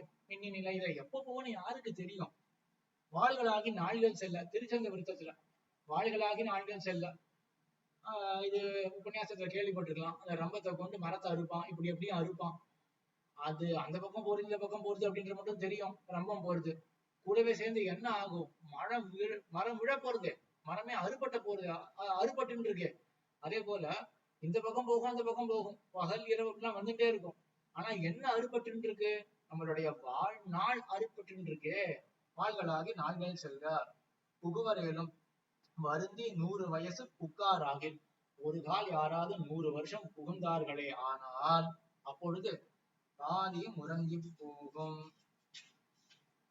முடிக்கிறதுக்கு ஒரு 1/4 மணி நேரம் ஆகும். என்ன பண்ணலாம், பாதியில நிறுத்துறதா இல்லாட்டி 1/4 மணி நேரத்துல முடிச்சிடலாமா? முடிச்சிடலாமா 1/4 மணி நேரத்துல? பாதியும் உறங்கி போகும். அதிலே செம்பாதி கடிக்கூறாக பாழாய் நிதிரையாலே கழியும். பாதியும் உறக்கத்திலேயே போயிடுமா. அது யார் அது தூங்கிட்டு இருக்கான்னு தெரியல. 12 மணி நேரமா தூங்குவா. ஆனா ஆழ்வார் சாதிக்கிறார் பாதியும் உறங்கி போகும் அப்படின்றார். அந்த மாதிரி யாராவது இருக்கா போல இருக்கு 12 மணி நேரம் தூங்குறவா. அவர்களுக்கு பாதியும் நிதிரையிலே போயிடும். அதுக்கு என்ன உதாரணம் கொடுக்குறாருன்னா, கடிக்கூறாக பாழாய். கடிக்கூறாக அப்படின்னா கூறுனா பாகம், கடிக்கூறுன்னு அப்படின்னா கடிக்கப்பட்ட கூறு. நெல்லுல செம்பாதி சரிசமமான பாதி பாகம் பூச்சி கடிச்சிருச்சுன்னு வச்சுக்கோமே, அது வீண் தானே. அது போல நிதிரையில தூக்கத்திலேயே பாதி காலம் கழிஞ்சதுன்னா திருநாமம் சொல்ல முடியாம அந்த பொழுதே வீண். திருநாமம் சொன்ன கடவ காலம் எர்த்தமே போவதே என்று வெறுக்கிறாராய்த்து இவர். சொல்ல முடியும் வெறுப்பு. ஜகோ நித்ராஞ்ச தந்திரீஞ்ச என்று இளைய பெருமாளை போல இருக்க விரை அடுப்பது. எப்படி இருக்கணும் அப்படின்னா, இளைய பெருமாள் என்ன பண்ணார் அப்படின்னா, ஜகோ நித்ராஞ்ச தந்திரீஞ்ச இளைய பெருமாள் விட்டாராம், தூக்கத்தை விட்டார். தந்திரி தந்திரி அப்படின்னா சோம்பல். அதாவது இங்க பெருமாள் எழுப்புறார், இளைய பெருமாளை எழுப்புறார். காலங்காலத்துல பெருமாள் இளைய பெருமாள் எழுப்புறார். எங்க அவங்க பயண கதியெல்லாம் முடிஞ்சு காட்டுக்கு இப்போ புறப்பட்டு நகரத்துல இருந்து வந்தாச்சு. அந்த பயண கதியால கொஞ்சம் சோர்வு இருந்தது இளைய பெருமாளுக்கு. பெருமாள் எல்லாருமே படுத்துட்டா. அப்புறம் விடியற் காலையில பெருமாள் முதல்ல எழுந்துட்டு, பெருமானா ராமபிரான் எழுந்துட்டு இளைய பெருமாள் லக்ஷ்மணனை எழுப்புறார். எழுப்பின உடனே நம்மளால என்ன சொல்லுவோம், ரொம்ப டயர்டா இருக்கு கொஞ்சம் படுத்துக்கிறேனே அப்படின்னு சொல்லியிருக்கோம். அவ்வளவு தூரம் வந்திருக்கேனே, நான் தானே மூட்டையெல்லாம் சுமந்துட்டு வந்தேன், நீங்க தானே மூட்டையெல்லாம் சுமந்தார். பெருமாளுடைய பிராட்டுடைய மூட்டையெல்லாம் அவர் தான் சுமந்துட்டு வந்தார். டயர்டா இருக்கேனே அப்படின்னு சொல்லல. ஜகோ நிதிராஞ்ச தந்திரியும் சோம்பலையும் விடுத்தர், தூக்கத்தையும் விடுத்தர். அப்படிதானே இருக்கணும். எல்லா பொழுதையும் கைங்கரியத்துல செலவழிக்கணுமே, திருநாமத்தை சொல்றதுல செலவழிக்கணும் அப்படின்னு இருக்கணும். ஆனா பாதியும் உறங்கி போகும் அப்படின்னு இருக்கார்கள். சததம் கீர்த்தயந்தகா என்று சர்வ காலமும் திருநாமம் சொல்ல விதே கண்டது. கண்ணன் கீதையில சொல்றான், சததம் கீர்த்தயந்தகா எப்பொழுதும் என்னை பத்தியை கீர்த்தனம் பண்ணி கொண்டிருக்கின்றார்கள் அப்படின்னு. இப்ப எல்லா பொழுதும் திருநாம சங்கீர்த்தனத்துக்காக செலவழிக்கணும். அப்படி இல்லாமல் நின்றதில் 15 ஆண்டு, சேஷித்ததிலே 15 சம்பத்சரம் பாலனாயும் யுவாவாயும் விஷயப்பிரவணனாயும் இங்கனே கழியும். சரி, பாதி தூக்கத்திலே போயிடுது, மீதி எவ்வளவு இருக்கு? 50 சம்பத்சரங்கள். 15 அப்படின்னு சொன்னார். அதனால 15 அப்படின்னா 10 கூட்டல் 5 15, 50 சம்பத்சரங்கள். அது எப்படி போறதுன்னா, பாலனாகவும் யுவாவாகவும். யுவா ஆயிட்டான் அப்படின்னாலே அவனுக்கு மற்ற விஷயங்கள்ல தான் ஆசை இருக்கும். பெருமாள் இடத்துல ஆசை வருது அவ்வளவு கஷ்டம். மற்ற விஷயத்துல ஆசை இருக்கும், இப்படியே பொழுது போகும். நின்ற 15 ஆண்டு என்ற போது சேஷித்த நாள் 15. அதான் 15. 5 அப்படின்றது கொச்சையான சப்தம் அப்படின்னு கேள்விப்பட்டிருக்கேன். 5 அப்படின்றதுதான் செந்தமிழ். 5 அப்படின்றது கொச்சையான சப்தம் அப்படின்னு கேள்விப்பட்டிருக்கேன். ஆனால் பெரிய திருமொழியிலேயே திருவள்ளுவர் பாட்டுல மஞ்சு சேர் வானெறி நீர்நிலம் காலிவை மயங்கி நின்ற 5 சேராக்கை அப்படின்னு வருது. அங்கேயே 5 சேராக்கை 5 சேராக்கைன்னு சொல்ல வேண்டியிருக்கு. 5 சேராக்கைன்னு யாரு? மயல்வர மதிலம் அருள பெற்ற ஆழ்வார், அவருடைய பாட்டிலே 5 சேராக்கை அப்படின்னு வருது. இன்னொன்னு பிரசித்தமா நமக்கு தெரிஞ்ச பாட்டு 5 குடிக்கு ஒரு சந்ததியா அப்படின்னு வருது இல்லையா? அங்கேயும் 5 குடி, 5 குடி அப்படின்னு ஒரு அர்த்தம் இருக்கு. 5 குடி, 5 ஆழ்வார்கள் முன்னாடி இருக்கார்கள், 5 குடி அப்படின்னு அவங்க இருக்கு. ஆனா 5 அப்படின்றது கொச்சை அப்படின்னு கேள்விப்பட்டிருக்கேன். 5 அப்படின்றதுதான் செந்தமிழ். 15 50 சம்பத்சரம் என்றாகிறது. அது 50 கணக்கு வந்துருச்சு. இவன் போரப்புரிய பாரித்திர காலமெல்லாம் தமக்கு ஒன்றாய் இராமையாரே இது என்று சுத்திரமாக பேசுகிறார். இவன் தன்னுடைய அந்த யௌவன காலம் இருக்கு இல்லையா, அததான் ஆழ்வார் பாட்டுல என்ன இருக்கு, நின்றதில் 15 பேலை பாலகன் அது அப்படின்னு இருக்கணும். இது நீங்க 15 நின்றதில் 15 இது அப்படின்னு அந்த சப்தத்தை சொல்றாரு. அதாவது இவன் என்ன காலத்தெல்லாம் நம்ம ஜீவனம் அப்படின்றது எதுக்காக மேலும் மேலும் அனுபவிக்கணுமே அப்படின்னு அவன் ரொம்ப ஒரு குதூகலமா இருக்கான் இல்லையா, அந்த காலத்தை பத்தி ஆழ்வார் என்ன சொல்றாருன்னா, இது சுத்திரமான காலம், இது ஒரு பொருளாகவே ஆழ்வாருக்கு படல. எம்பெருமான அனுபவிக்காத ஒரு காலம் காலமான நீ நினைக்கிறதுக்காகவா ஜென்மம் இருக்கு, நல்ல உடம்ப பேணி பாதுகாத்துட்டு அதுக்கு உண்டான அனுபவத்தை இதுக்காகவா ஜென்மம் இருக்கு, எம்பெருமான திருவடிகளை கிட்டறதுக்காக தானே ஜென்மம் இருக்கு அப்படின்னு இவன் நினைக்கிற ஒரு காரணம் ஆழ்வாருக்கு சுத்திரமாக தோன்றது, ரொம்ப தாழ்ந்ததாக தோன்றது. பேதை திருநாமம் சொல்லுகைக்கு யோகியத்தை இன்றிருக்கே, சொல்லுகைக்கும் யோகியத்தை இன்றிருக்கே தன்னுடைய ஹிதாயுதங்கள் ஜனனியினுடைய புத்தி அதீனமாய் இருக்கும் அத்தியந்த சைசவம். பேதை முதல் பருவம், அது சிசுவினுடைய பருவம். அதுல இவன் திருநாமம் சொல்றதுக்கு இவனுக்கு யோகியத்தை கிடையாது. திருநாமம் சொல்றது கூட போய் பெருமாளை சேவிக்கிறதுக்கு யோகியத்தை இல்லை அப்படின்றத விடுவோம். கொஞ்சம் கை காலம் நடக்க வந்ததுனாலதான் இவன் உங்க போய் பெரிய பெருமாளை சேவிக்க முடியும்.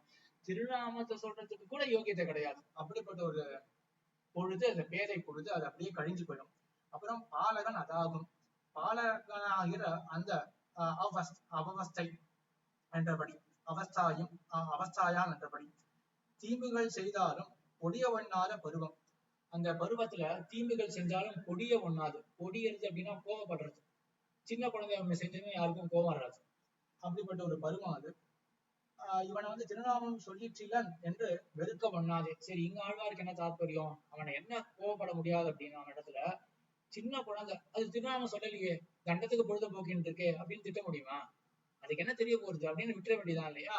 அப்படிப்பட்ட ஒரு பருவம்.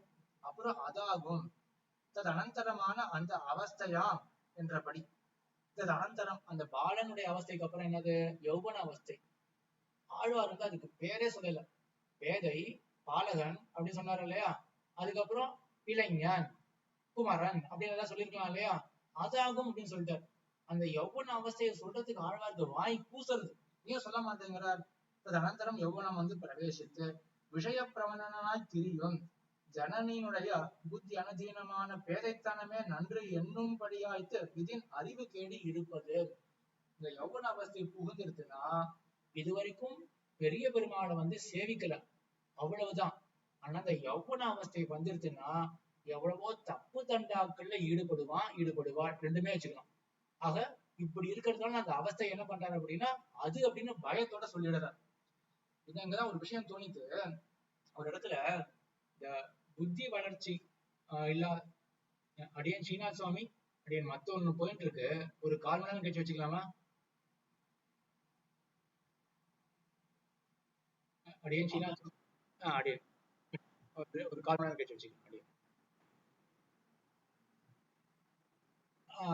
என்னன்னா, புத்தி வளர்ச்சி இல்லாமல் ஒரு பிள்ளை இருந்த ஒரு சில பிள்ளைகள் அவர்கள் செய்யக்கூடிய பண்டங்கள் எல்லாம் அவருடைய அம்மாவே, அதாவது இந்த ஆட்டிசம் சொல்றா இல்லையா, அந்த அந்த புத்தி வளர்ச்சி இல்லாத பிள்ளைகள், அவருடைய அம்மா தாய்கள்லாம் என்ன பண்ணிருக்காங்கன்னா, அந்த பிள்ளைகளை ஏதோ ஒரு பொருட்கள் எல்லாம் செய்ய வச்சு அதை விற்பனை பண்ணி அதனால வரக்கூடிய, இன்ஃபேக்ட் அந்த அம்மாவுக்குலாம் நல்ல வெல் ஆஃப் தான், அவள நல்ல காசு கொண்டவர்கள் தான்.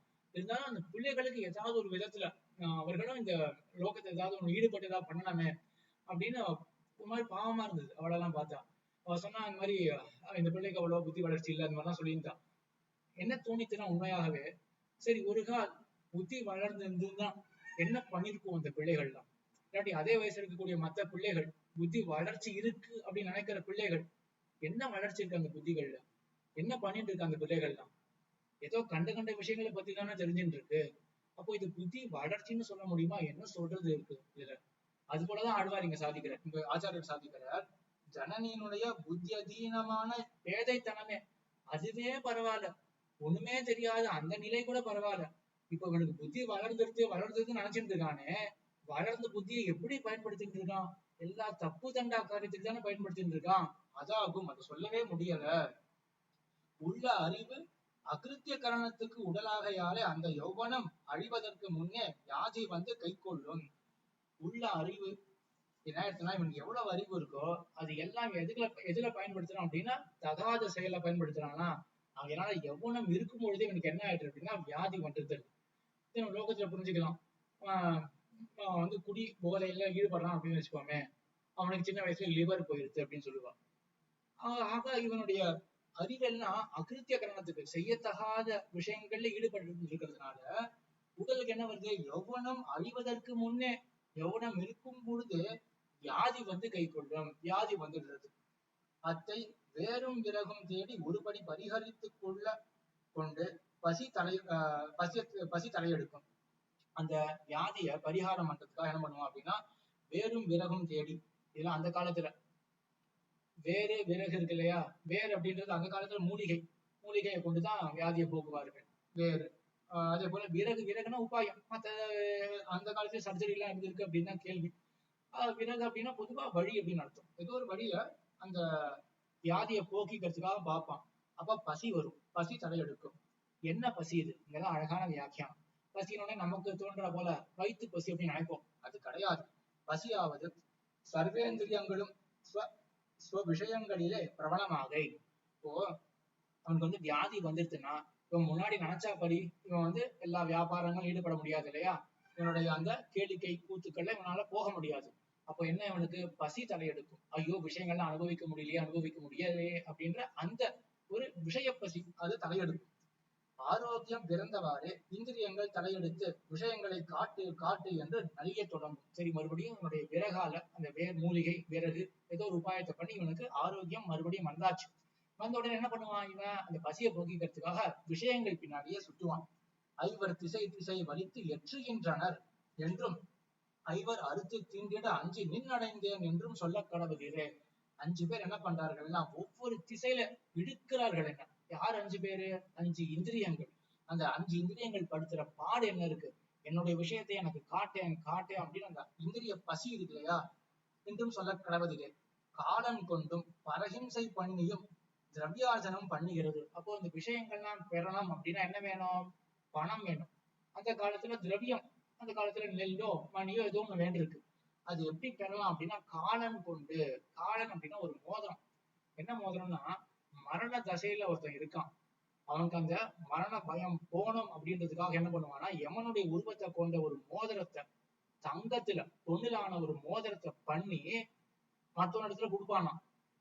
எவன் வாங்கிக்கிறானோ அவனுக்கு அந்த மரண பயம் வந்துடும். அதான் காலன் மோதிரம், காலன் கொண்ட மோதிரம் அப்படின்றது. காலன் அப்படின்றது இப்ப என்னன்னா, ஒருத்தனுக்கு அந்த திரவியத்துல அவ்வளவு ஆசை, பொண்ணு தங்கம் அப்படின்றது அவ்வளவு ஆசை. அவன் என்ன பண்றான்னா மரண பயம் எனக்கு வந்தா கூட பரவாயில்ல, எனக்கு இந்த திரவியம் கிடைச்சா போதும் அப்படின்னு இவ்வளவு ஆசை அவனுக்கு விஷயத்துல. அதனால காலன் கொண்டும் பரஹிம்சை பண்ணியும், திருடியோ கொள்ளையடிச்சோ கொலை செய்தோ ஏதோ ஒரு விதத்துல எப்படியாவது திரவியத்தை சம்பாதிக்கணும், விஷயத்தை தேடி போகணும், திரவியார்ஜனம் பண்ணிக்கிறது. இந்திரியங்களால் வரும் நலிவு தீருகைக்கிறே. இதெல்லாம் எதுக்காக பண்றான்? இந்த நலிவு தீரணும். இந்திரியங்கள்லாம் எனக்கு விஷயத்தை கொடுன்னு கேட்க விஷயத்தை போடுறதுக்காக இந்த மாதிரி இவன் தெரியறான். இங்கனே செல்லா நிற்க ஜரை வந்து கை கொள்ளும். ஜரை அப்படின்றதுதான் மூப்பு, ஜரை ஆகிறது. சால பொல்லாததுண்டீரே. ரொம்ப பொல்லாது ஜரையானது. ஏன்?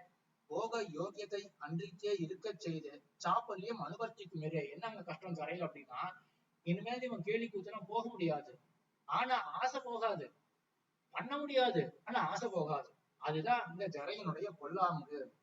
பண்டு காமரானவாறும் என்று விருத்த கீர்த்தனம் பண்ணி ஆகிலும் ஜரிப்போம் என்று பார்க்கும். என்ன பண்ணும் அப்படின்னா, மரண படுக்கையில இருப்பான், ஜரை இருக்கும், அந்த ஜரையினால வெளில எங்கேயும் போக முடியாது. பண்டு காமரானவாறும், பண்டு முன்னாடி காலத்துலலாம் எப்படி இருந்தேன் தெரியுமா அப்படின்னு நடந்ததை பேசிட்டு இருப்பான். சரி, அப்படி பேசியிருந்தாவது என் பொழுத போக்கிக்கலாம் அப்படின்னு நினைச்சா, இவ்வளவிலே இடிவிழுந்தார் போல மரணம் வந்து உபஸ்திதமா, மரணம் வந்துடும். நம்ம ஏதோ ஒரு விஷயத்த கீர்த்தனம் பண்ணியாவது நான் வந்து என்னுடைய விருத்த கீர்த்தனம் பண்ணி நான் போக்கிக்கலாம் அப்படின்னு நினைச்சிருந்தா, நான் அந்த காலத்துல மரணம் வந்து சேரும். துன்பம் இதுவே துக்கமாய், இதுதான் எனக்கு துக்கம், மரணம் அப்படின்ற துக்கம் நிரண்மய விநாசத்தோடே தலை கட்டும். நிரண்மய விநாசம் அப்படின்னா குடமானது உடையறது, அதுக்கு துகளாதான போய் உடையும். அது உடைந்ததுக்கு ஒரு சுவடு இருக்கும். ஆனா தீபம் அணையிறது அப்படின்னு வச்சுக்கோங்க, அதுக்கு ஏதாவது சுவடு தெரியுமா? தீபம் அணைஞ்சு போச்சு அப்படின்னா அதுக்கு ஏதாவது, அதுக்கு பாகங்கள் ஏதாவது விட்டு போயிருக்குமா?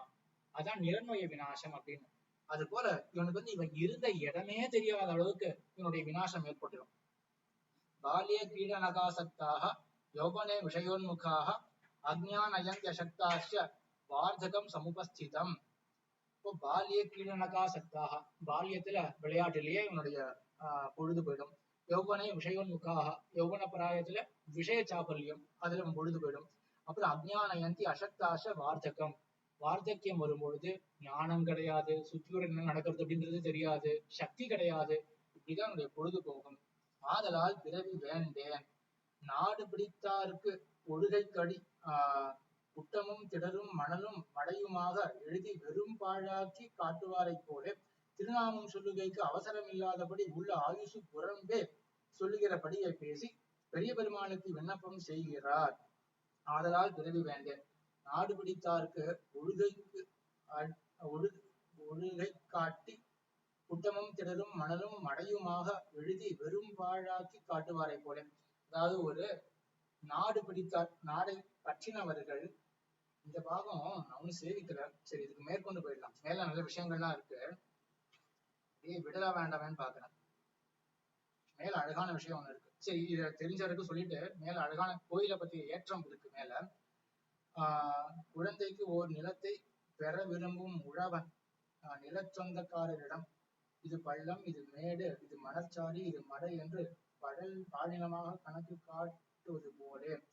அப்போ என்ன ஆயிடுச்சு அப்படின்னா, என்ன ஆழ்வார் சாதிக்கிறார் அப்படின்னா, இந்த வாழ்க்கை இருக்கு இல்லையா, இது எப்படிப்பட்டது அப்படின்னா திருநாமத்தை சொல்றதுக்கு பாங்காகவே இந்த வாழ்வானது அமையவில்லை அப்படின்றத இவ்வளவு வரைக்கும் சொல்லியிருக்காரு. எல்லாமே பேரையாறுது, யௌவன பிராயத்திலே எல்லாம் போயிடுறது, வீணாக போயிடுறது, திருநாமம் சொல்றதுக்கு பிரசக்தியே இல்லாம இருக்கு அப்படின்னு பெரிய பெருமாளுக்கு விண்ணப்பம் செய்தார் ஆழ்வார்.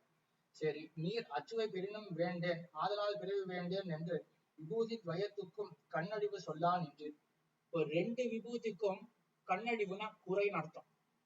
அச்சுவை பெரினும் வேண்டேன், ஸ்ரீவைகுண்டமே எனக்கு வேண்டாம் அப்படின்னு அதுக்கும் ஒரு குறை சொன்னீர், இந்த சம்சாரமும் வேண்டாம் அப்படின்னு குறை சொல்லுகிறீர். இது எப்படி இருக்கு அப்படின்னா, நிற்பாயாது திருவானை கிடப்பாயாது திருவானை என்பாரை போலே நீர் படுத்துகிறதன். ஒருத்தன் நின்றுந்தானா, நீ நின்றா மட்டும் பாரு திருவானை. இதெல்லாம் அந்த காலேஜினுடைய ஒரு பேச்சு வழக்கு. என்னன்னா, இந்த காலத்துல அம்மா மேல சத்தியமா சொல்றேன், மதர் பிராமிஸ் அப்படிலாம் சொல்றோம் இல்லையா, இது போலதான் அந்த காலத்துல திருவானை அப்படின்னு ஒருத்தர் நின்றான. இப்ப என்ன பண்றோம் அப்படின்னா, நான் சொல்றத நம்பு, அந்த நம்பிக்கை வரவழைக்கிறதுக்காக நம்ம என்ன பண்றோம், என்னுடைய அம்மா மேல சத்தியமா சொல்றேன் அப்படின்னு பண்றோம் இல்லையா. அதே போல அந்த காலத்துல நீங்க நிக்க கூடாது, நிற்பாயாக அப்படின்னா நீங்க நிக்க கூடாது, திருவானை பெருமாளுடைய ஆணை அது அப்படின்னு சொன்ன உடனே என்ன ஆகும் அப்படின்னா, ஐயோ பெருமாளுடைய ஆணையா, அவன் யோசிக்கலாம் மாட்டான் யாரும். பெருமாள் இப்ப ஆணையை பிறப்பித்தாரு, இந்த மாதிரி நான் நிக்க கூடாதா, கூடுமா கூடாதா அப்படின்னு யோசிக்கலாம் மாட்டான். பெருமாள் பேரை கேட்ட உடனே அந்த மரியாதையினால அப்படியே ஓடி போயிடுவான் அவன். அதே போல நிர்பாயாக அப்படின்னு சொன்னா சரி, அது ஒரு ஆணை, நிக்க கூடாது அப்படின்னு. சரி அவன் நிக்க வேண்டாமே, உட்காந்துக்கலாமே அப்படின்னா, கிடப்பாயாக நீ உட்கார்ந்தா பாரு, உட்கார கூடாது, பெருமாளுடைய ஆணை. அப்ப அவன் என்னதான் பண்ணுவான், நிக்கவும் கூடாது உட்காரவும் கூடாது. அது போல என்னை படுத்துகிறீரே, ஸ்ரீவைகுண்டமும் வேண்டாம் அப்படின்றீர், சம்சாரமும் வேண்டாம் அப்படின்றீர், நமக்கு விபூதி துவயமே அன்றோ உள்ளது அப்படின்னு என்ன அரங்கமான அருளானே. விபூதி துவயத்துக்கும் புறம்பாய் திருத்தியா விபூதியான கோயிலிலே எனக்கு ஓர் இருப்பிடம் அரிதோ என்கிறார். திருத்தியா விபூதி ஸ்ரீரங்கம் இருக்கே, இங்க எனக்கு இருப்ப கொடுக்க வேண்டியது தானே அப்படின்றார். ஏன் கோயிலே வந்தால், என் கோயில் சம்சாரம் கிடையாதா, ஸ்ரீரங்கம் சம்சாரம் கிடையாதா? கோயிலில் வந்தால் அதிபாலியத்திலே அன்னப்பிராசனத்துக்கு என்றாகிலும் திருவடிகளிலே கொண்டு புகுருவர்கள். அதிபாலியத்துல சின்ன குழந்தையா இருக்கும் பொழுது அது எங்க பெருமாளை சேவிக்க போறது, ஸ்ரீரங்கத்து குழந்தைய சேவிக்குமா? ஏன்னா அன்னப்பிராசனம் இதெல்லாம் சில கிரமங்கள், இந்த சவுளம் அன்னப்பிராசனம் அப்படின்ற சில கிரமங்கள்லாம் இருக்கு இல்லையா. அதாவது அதாவது 11வது நாள்ல நாமகரணம் பண்ணணும், அதுக்கப்புறம் அக்ஷர அபியாசம் பண்ணணும், இந்த மாதிரிலாம் சில கிரமங்கள்லாம் இருக்கு இல்லையா. அப்புறம் சவுளம் அப்படின்னா குடுமையை வச்சு விடுறது. இது போல கிரமங்களுக்காகவாது என்ன பண்ணணும், பெரிய பெருமாள் திருவடி வாரத்துல அழிச்சுன்னு வரணும் இல்லையா குழந்தைய. அப்போ அந்த அதி பால்யத்துல கூட பெருமாள் சேவை ஏற்படும். அப்புறம் பால அபிகீடமானாக இது ஸ்ரீராமாயணத்துல அயோத்தியால இருக்கக்கூடிய குழந்தைகள்லாம் எப்படின்னா, சின்ன குழந்தைகள் கூட பெருமாளுடைய சரித்திரத்தை பேசினே தான் பொழுது போக்குமா. அது போல இந்த பெரிய பெருமாளுடைய நகரமான இந்த அரங்க மாநகரத்துல என்கிறபடியே செல்வர் எழுந்தருளும்படியே அணுகரியான் இருப்பார்கள். இங்க இருக்கக்கூடிய குழந்தைகள் என்ன பண்ணோம் அப்படின்னா, இது நம்மளே பார்த்திருப்போம். திருவள்ளிக்கணில் இருக்க குழந்தைகள் என்ன பண்ணோம் அப்படின்னா, பெருமாள் புறப்படுறாரு அப்படின்னா பின்னாடி ஒரு 10-15 பெருமாள் எழுவா. சின்ன சின்ன பெருமாள் அந்த குழந்தையோட பெருமானா எழுவா பிரம்மோற்சவத்துல. ஆக அந்த வயசுல கூட விளையாட்டுன்னா என்ன அப்படின்னா பெருமாள் விளையாட்டு தான் அப்படின்னு இருக்கும். பக்வனானால் வயசாயிடுச்சுனா, யௌவனம் வந்துருச்சுன்னா பக்வனானால் தான் விரும்பின விஷயங்களை பற்ற உள்ளே புகக்கடவனா இருக்கும். இது அந்தந்த வயசுல ஆணோ பெண்ணோ அவர்களுக்கு விருப்பமான ஆணோ பெண்ணோ அவர்கள் கோயிலுக்கு வந்தா அவர்களை பாக்குறதுக்காகவாது இவனும் கோயிலுக்கு வருவா, இவனும் கோயிலுக்கு வருவா. அந்த மாதிரி ஆயிடும். அப்பவாது பெருமாளுடைய சேவை கிடைக்கும் என்று அப்ப வரும் பொழுது ஆனா என்ன ஆகும், பெருமாளுடைய வடிவழகும் அங்குத்தை பாவனத்துவமும் விஷயாந்தரங்களில் துவக்கை அறுக்கும். கோயிலுக்கு வந்தான், எதுக்காக வந்தான்? வேற ஏதோ விஷயத்துக்காக வந்தான். வரும் பொழுது பெரிய பெருமாளே நம்பெருமாளே அந்த உற்சவத்தையே சேவிக்கிறான். அப்ப மற்ற விஷயம் அப்படியே மறந்தே போயிடும் உனக்கு. அதனால இப்ப விஷயாந்தரங்களில் எனக்கு துவக்கு அப்படின்னா அங்க இருக்கக்கூடிய ஒரு ஆசை இருக்கு இல்லையா, அது அருந்தே போய்விடும். விருத்தனாய் உள்ளுப்புக மாட்டாதவற்றைக்கு அப்படி ஒரு காலத்துக்கு விருத்தன் ஆயிட்டான். அப்போ பெரிய பெருமாளை உள்ள போய் சேவிக்க முடியல. என்னப்போ அதனால என்ன, இவன் வாசலிலே வந்து நிற்பார், நம்பெருமான் வந்து நிற்பார் இவர் வாசல்ல. அதனால அப்பவும் பெருமாளை சேவிச்சிடலாம். ஆக இப்படி வாசிதம் ஆகையாலே சொப்னத்திலும் காண்பது இவ்வடிவேயா இருக்கும். இப்படி வாசனை பதிஞ்சிருக்கு இவனுக்கு. காலம் பூரா பெரிய பெருமாளே நம்பெருமானே சேவிச்சுட்டே இருக்கான் இல்லையா. சொப்பனத்துல கூட யார் வருவார் அப்படின்னா யமனோ புலியோ சிங்கமோ எல்லாம் வராது. பெரிய பெருமானா நம்பெருமாள் தான் வருவார். சொப்னத்துல கூட பெரிய பெருமாள் தான் வருவார். இனி தேசையும் சர்வகாமத்துக்கு என்கிறபடியே தேசந்தானே எல்லா நன்மைகளையும் பண்ணி கொடுக்கவற்று. ஆகையாலே கோயில் வாசம் அடிக்கடைஞ்சு பெற்று செல்லா நிற்கும் இடே. ஒரு பிரமாணமே இருக்கு. அது என்ன சொல்றது அப்படின்னா, இந்த தேச வாசமே சர்வ காமத்துக்கு எல்லா விருப்பங்களையும் இது ஏற்படுத்தி கொடுக்கும். மோட்சத்தை கூட கொடுக்கும்.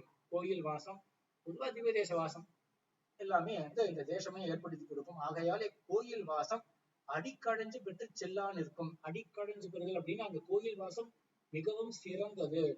அடிக்கடைஞ்சு அப்படின்றது ஸ்ரீவச்சன பூஷணத்துல ஒரு சூத்திரத்துல வருது. அடிக்கடைஞ்சு அப்படின்னு ஞான விபாகத்தாலே வரக்கூடிய அஞ்ஞானம் அடிக்கடைஞ்சு பெறும் அப்படின்னு.